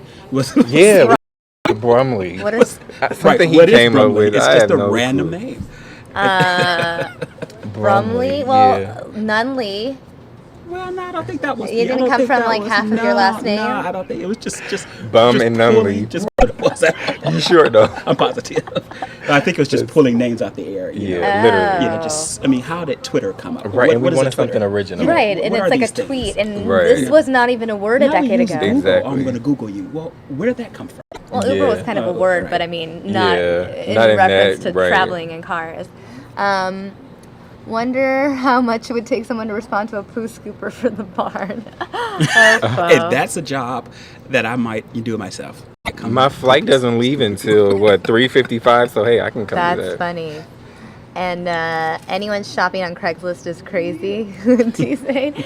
Very smart. I love these guys. Are there larger professional companies for Bizibid? That's a good We question love to you ask. too. Not at this time. yeah. And really, we want to. And I don't want to say we want to discourage that, but you can get a larger company or something like that on an Angie's List. But maybe someone who is not a plumber, for instance, who's just going to fix something under your sink. Right. Doesn't necessarily have to be union or tied. It can just be somebody who happens to know how to fix plumbing under your Right. sink. Just because You you're know? professionally a writer, for example, Doesn't doesn't mean mean you that you can't don't pick know up how to the- build an IKEA furniture set. Right. Because those things are kind of annoying to do. Exactly. The stick figure Yeah. drawing. and official David Lamar saying, how do we within Bizibid? We actually, that's a good question because we have where the same way you can post a job on Bizibid, you can also come to us to post an ad. And so basically you would just come up with the price that you can afford and say, hey, I have $200. Can you guys talk about my company or post me on the homepage?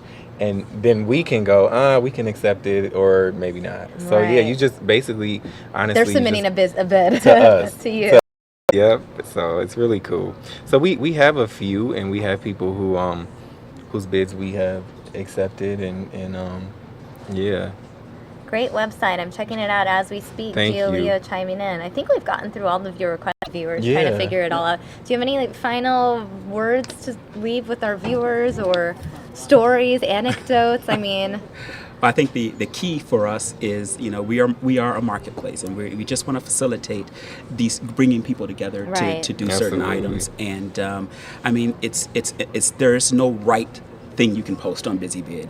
You can post whatever you want, whatever you need, and you may not need it today, but you may need it in 2 months. I have a question though. Saying anything. What about, do you go through maybe a post that could be inappropriate? You know, I shouldn't say You know what I'm anything. saying? Yeah. Right. Hold on before you, Yeah. people are asking for some really inappropriate Right. Yeah, tasks. That would be go to forbidden. Craigslist for that. We don't do that on Bizibid. What busy Not that kind of situation busy. going on. I was like, oh, puts the busy in busy. Right.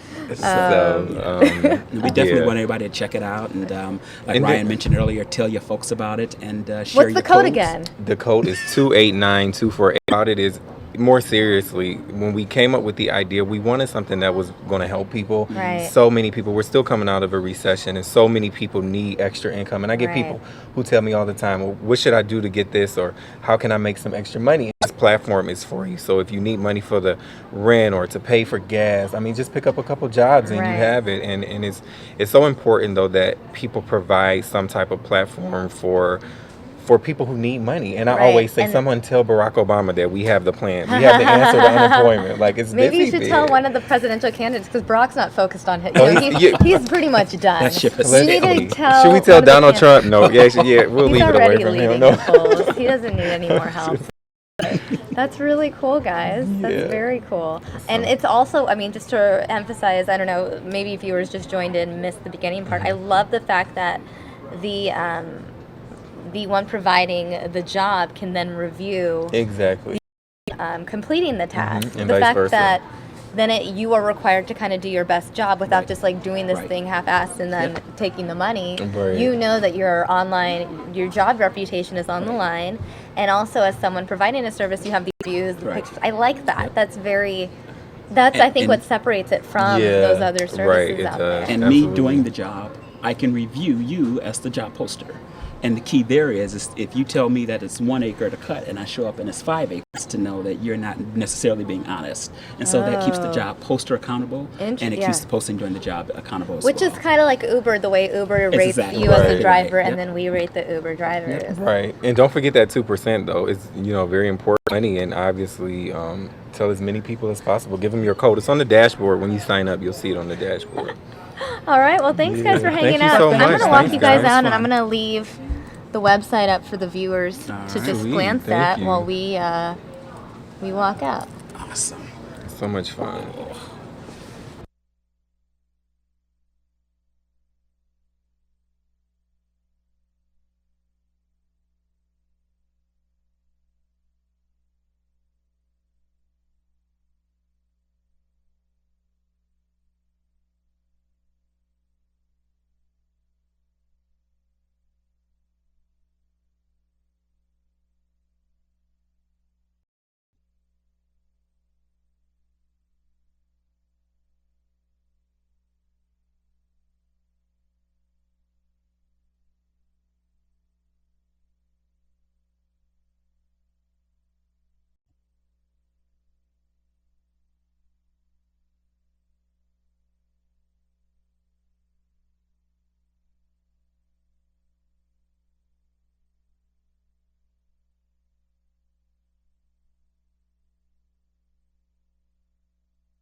All right, I'm currently taking you live to a funeral procession for a 3-year-old who recently passed in September 2013. Elijah was diagnosed with a rare disease targeting bones and organs. He underwent 4 chemotherapy treatments, his last 2 taking place between May and July of this year. According to family, set up Elijah as a special guest at Phoenix's Monster Jam truck rally coming up in a few months. After his little body recovered from the most recent treatments, Elijah was set to have a stem cell and bone marrow transplant donated by his baby sister. Instead, he went into septic shock when he lost liver function. So what we're seeing right now is the funeral procession for this 3-year-old. Poor baby Elijah.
Rachel comments how sweet it is that we are looking at the monster truck funeral procession. Again, this is a little 3-year-old boy who had organized through Make-A-Wish just in a few days to go to a monster truck rally, and unfortunately his health took a turn for the worst. And this is a way of honoring him. His name is Elijah Steffen.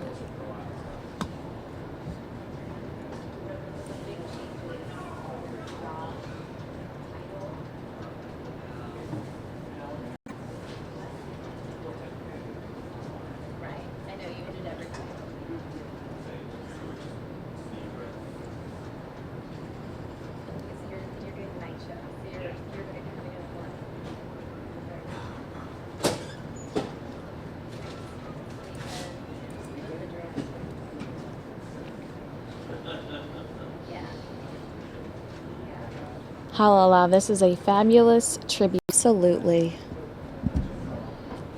what's your schedule Saturday and Sunday the same? Well, it looks like they said the balance was 2,000. Said the bail is 15,000. 15,000 is the bail, so basically it's 1,500. I don't know how state. Isn't it always like 10%? It depends on the state. I know here they don't do that. Bail bond. No, Sometimes they do it here. I don't know. It really depends. Probably not more. Usually it's like cousins low if your kid goes to cousins. That's like less than 1 year. Yeah. They're definitely going to be. That's what I'm saying. When you're in prep school, that's like a quarter of tuition for 1 year of prep school. Brian says, friends of mine are in that line of trucks participating. That's very sweet, Brian. You have to tell them that we appreciate their time. I know that that's what the And what they're doing for that little boy. Do you understand what he was supposed to be doing between the age of 18 and 22? Going to Harvard. That's the thing. Like, kind of a... That's why he's trying, since he can't go now. And this is in Phoenix. To those asking, this is in Phoenix. Rachel agrees with Brian. Absolutely so sweet of his friends. Hopefully he will be able to pass on the message that we all watched and appreciated. Because they don't want to have that Harvard name attached to someone. But think about it. There's probably Harvard grads who then face felony charges for things like embezzlement and fraud. Who's saying Harvard and criminals don't go hand in hand necessarily?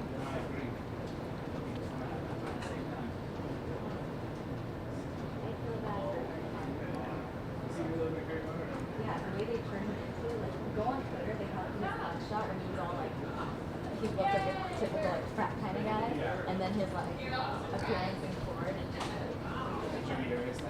A lot of super sweet and kind comments in the chat room about how, as a parent, this would mean the world to that person. Beverly agrees.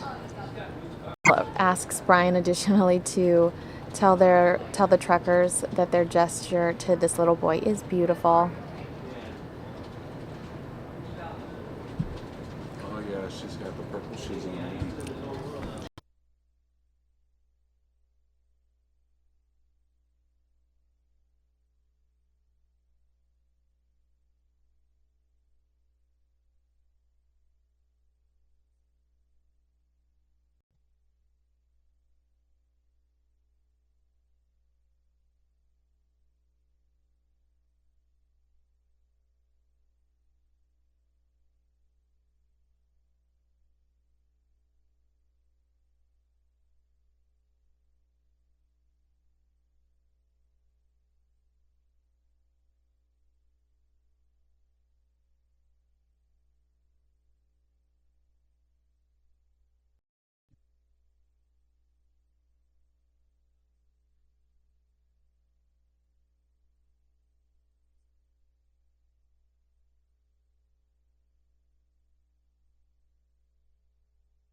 Deborah comments the trucks would be to the little guy. Absolutely. Children are enchanted by fire trucks. That's a special position to be in as a fireman.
For those, if you are unaware of the circumstances, this is kind of one of the saddest live shots I've seen us ever take. This, unfortunately, the funeral procession for a sweet little 3-year-old boy named Elijah Stevens. In September of 2013, he was diagnosed with a rare disease targeting bones and organs. He underwent 4 chemotherapy treatments, his last 2 taking place between May and July of just this year. According to his family, the Make-A-Wish Foundation set up Elijah as a special guest at Phoenix's Monster Jam truck rally coming up in, this is actually a few months. I believe I said a few weeks earlier, but it's a few months after his little body recovered from the most recent treatments. Elijah was set to have a stem cell and bone marrow transplant donated by his baby sister. Instead, unfortunately, heartbreakingly, he went into septic shock when he lost liver function.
One of our regular viewers Brian actually says that he has friends that are participating in this sweet project to send off this precious little boy, 3 years old. Loved monster truck rallies.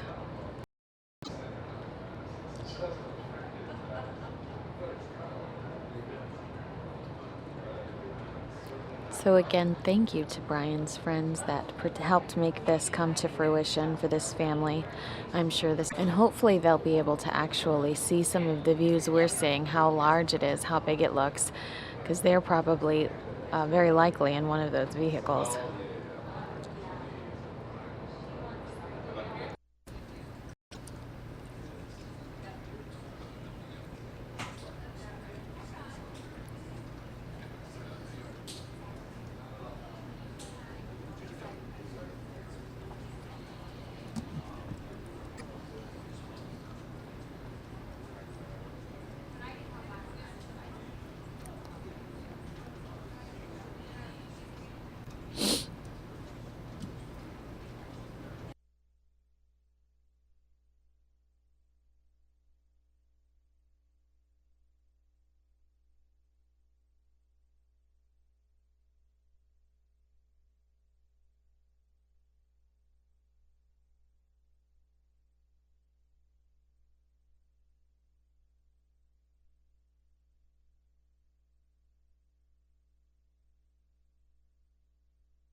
Hello again to the chat room. Hi specifically to Ryan. Ryan just said hi to me.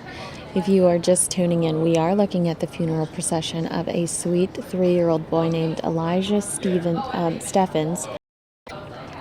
This is his monster truck rally funeral procession. He, in September, I believe September of 2013, was diagnosed with a rare disease targeting his bones and his organs for stem cell and bone marrow transplant donated by his younger sister.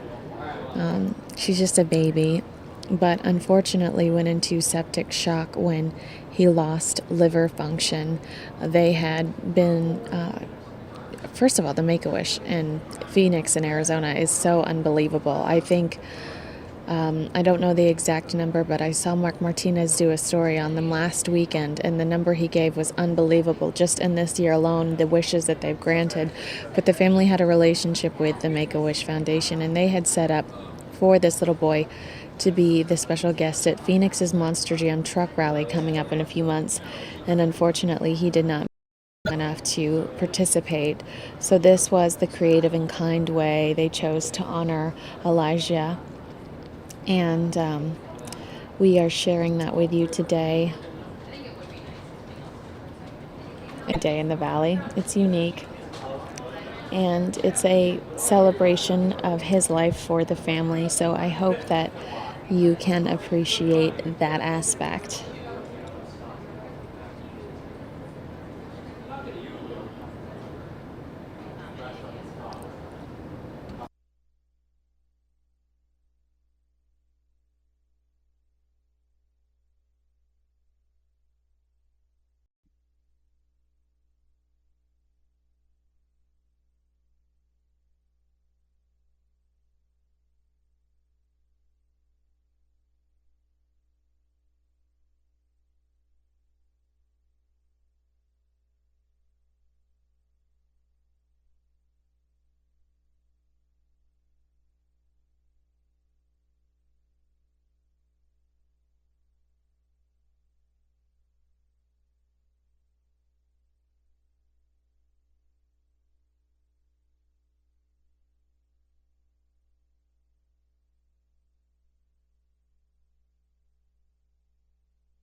Some suggesting in the chat room at least 400 trucks. That's a big number.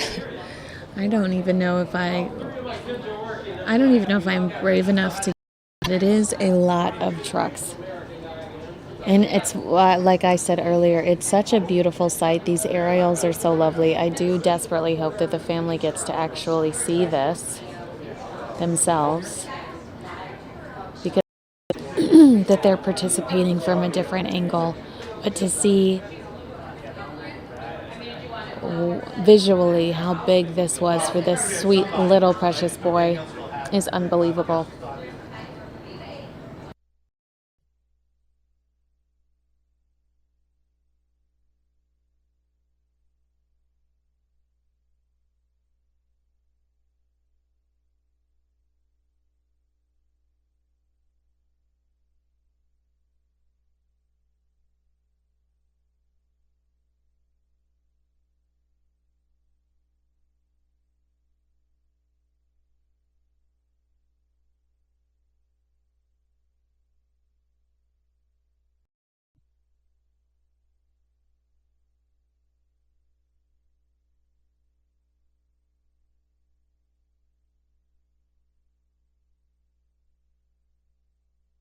Oh, look at that. That's so sad.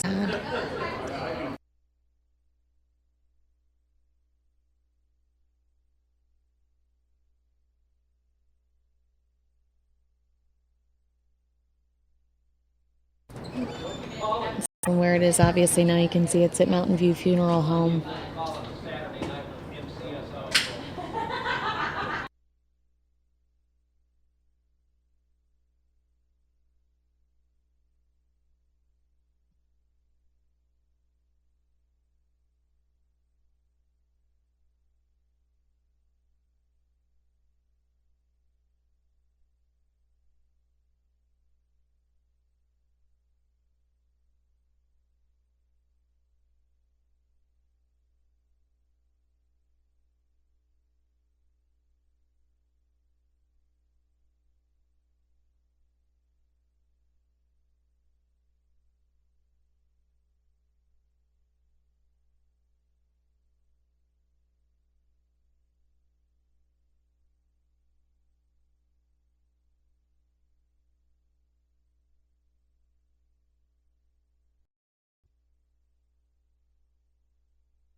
Sweet comment from Patio Heat. Nice to see a story where love is demonstrated. I love that comment.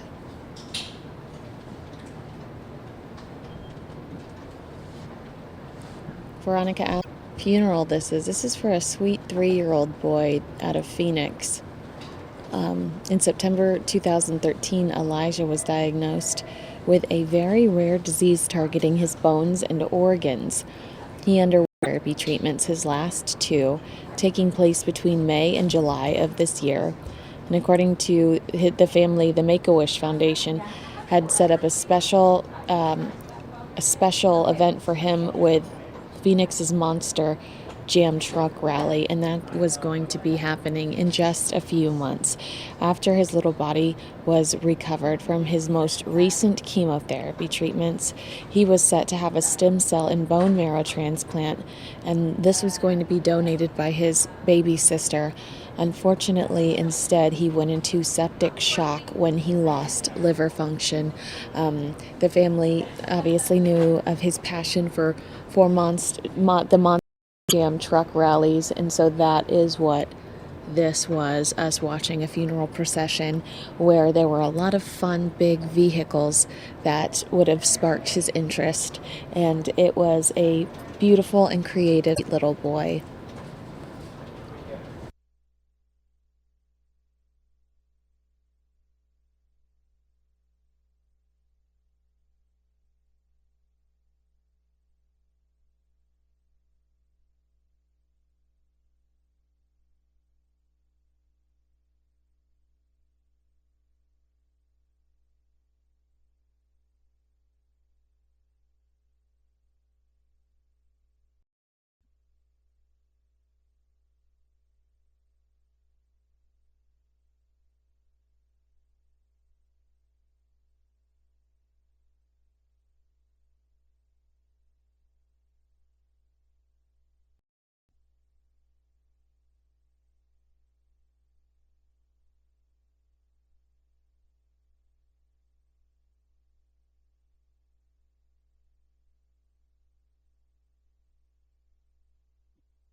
been surprised by the huge number of vehicles we've seen throughout this procession. An amazing testament to this little boy's life.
Talking to other individuals in the newsroom, they've said that they've actually never seen a turnout quite like this for a funeral. So I think that that says a lot,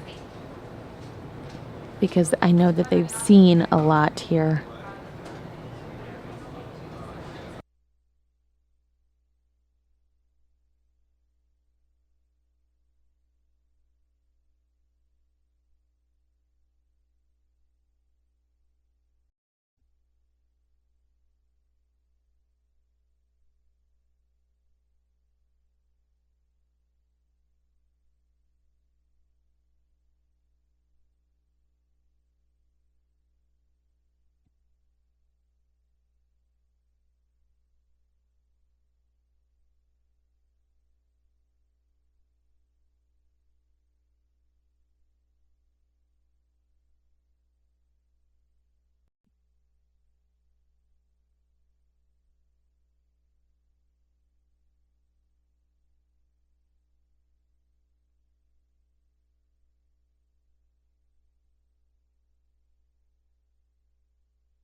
And we've lost our Skyfox visuals from the funeral procession for 3-year-old Elijah Stephen.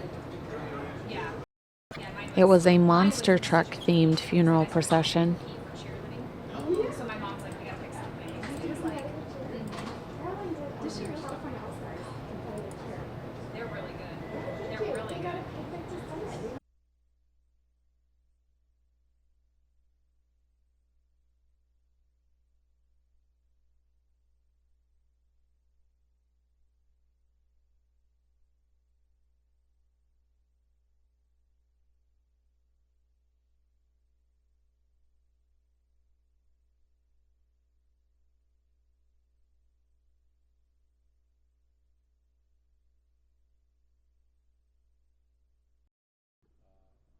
Progress for Vicky, but this is a very, very sad day.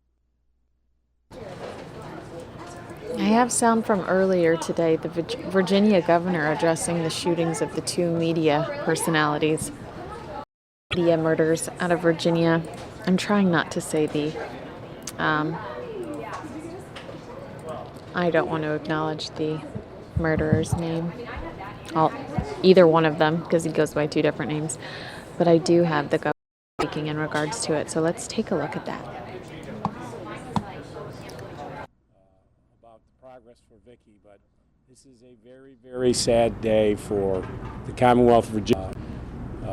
About progress for Vicky, very, very sad day for the Commonwealth of Virginia, our nation, and the whole globe when you think about this senseless tragedy. Dorothy and I have 5 children. We have a daughter the same age as Allison, and and I just want to remind everybody that we are going to do everything that we possibly can to keep our community safe.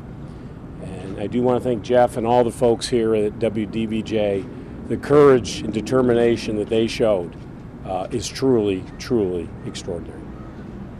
Nobody can tell us your impressions of the staff, how they're holding up. You know, it's hard. I mean, a lot of the staff crying, rightfully so, and it's a very, very sad time. They lost 2 colleagues. More importantly, they lost 2 friends. We had a conversation with Chris, who's here with us today, and words just can't describe it. And I just want everybody to understand that we are there for them today, tomorrow, and any time in the future. I said if there's anything, the resources of the Commonwealth of Virginia, we will be there for them. Allison's father had said that he didn't want her life to be lost in vain and that he wanted the cause to prevent people who were mentally unstable from getting guns. He said he talked to you about that. What are your plans? Well, he did, and we just had another long conversation. He's going to do, as he told me, what Allison would have wanted him to do, to fight to make our community safer.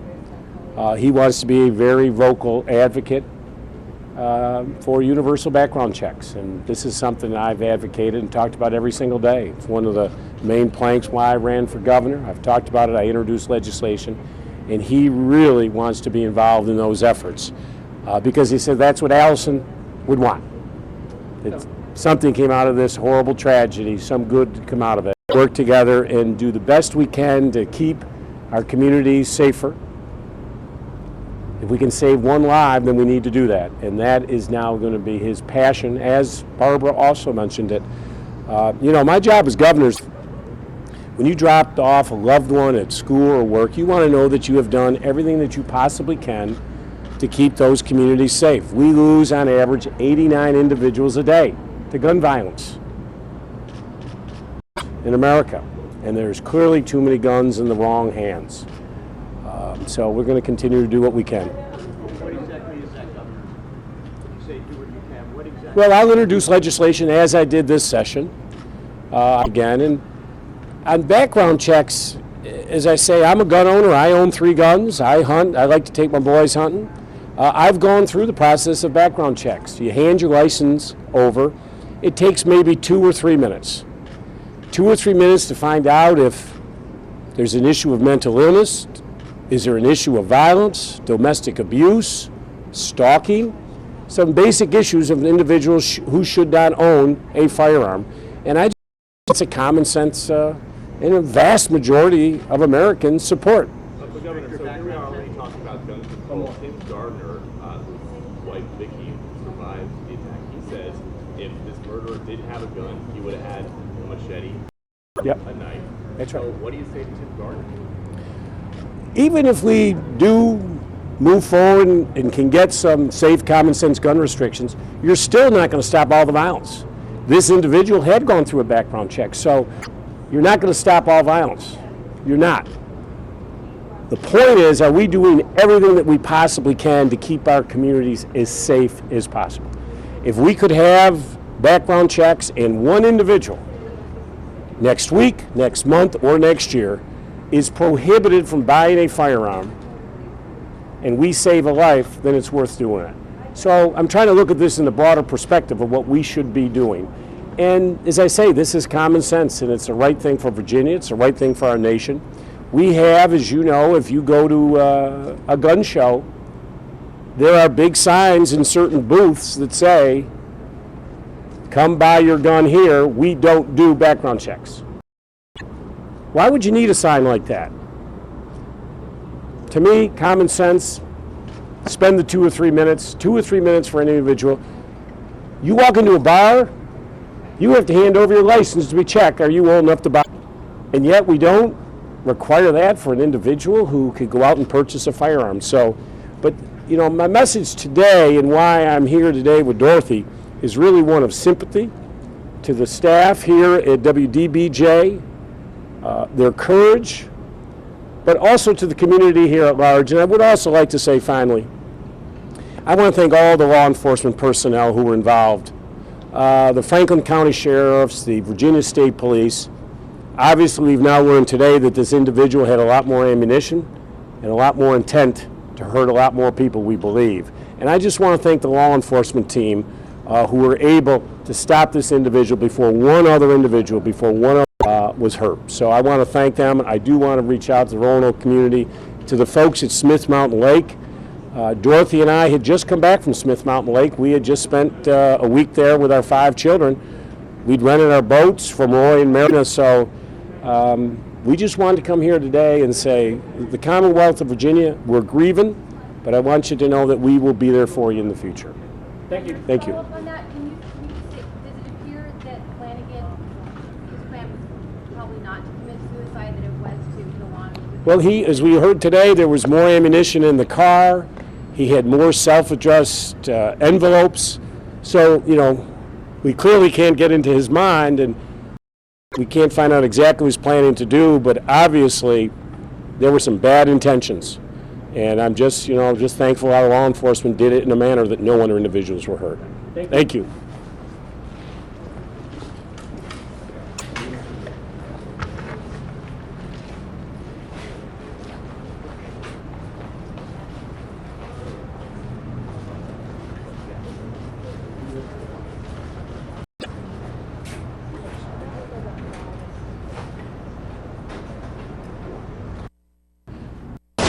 Right here at the top of the show, we have a Fox 10 News alert out of West Phoenix. Police there investigating a shooting. Officers were called out to the area around 67th Avenue and Van Buren just hours ago. Anita Roman's just arrived on the scene. She's live. Anita. Good morning. We're talking specifically about a mobile home park, and I can tell you this is a very active scene. And when I say active, I mean police are literally going door to door searching for a potential shooter this morning. Take a look behind me.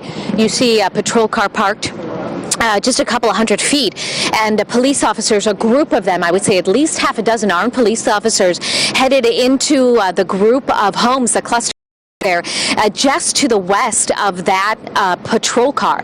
And so we understand that they are potentially looking for one suspect, an armed suspect this morning. Very, very little information coming in, as this just took place about 3 o'clock this morning. That one person was apparently shot in the back, taken to the hospital. The condition of this victim at this morning, unknown.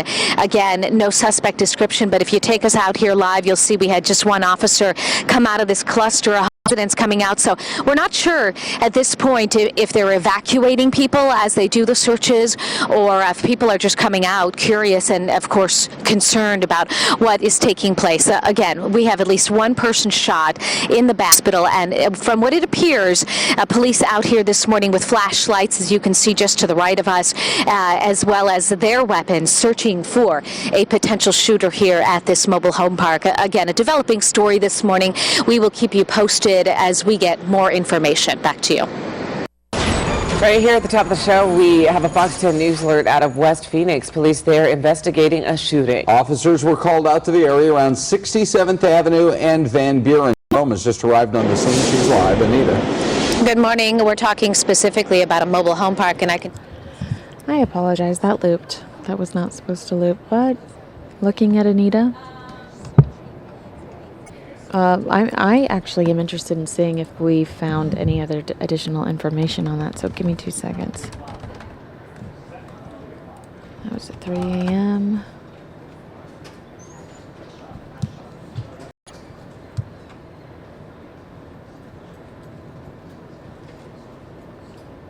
I don't see any updates on that, but that is a terrifying scenario.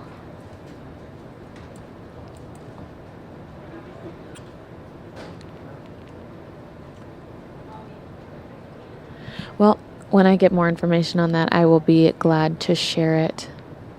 Oh, Ahalala says Anita was in her neighborhood this morning. That's exciting. Hopefully it was for a mellow story and not one as scary as yesterday's.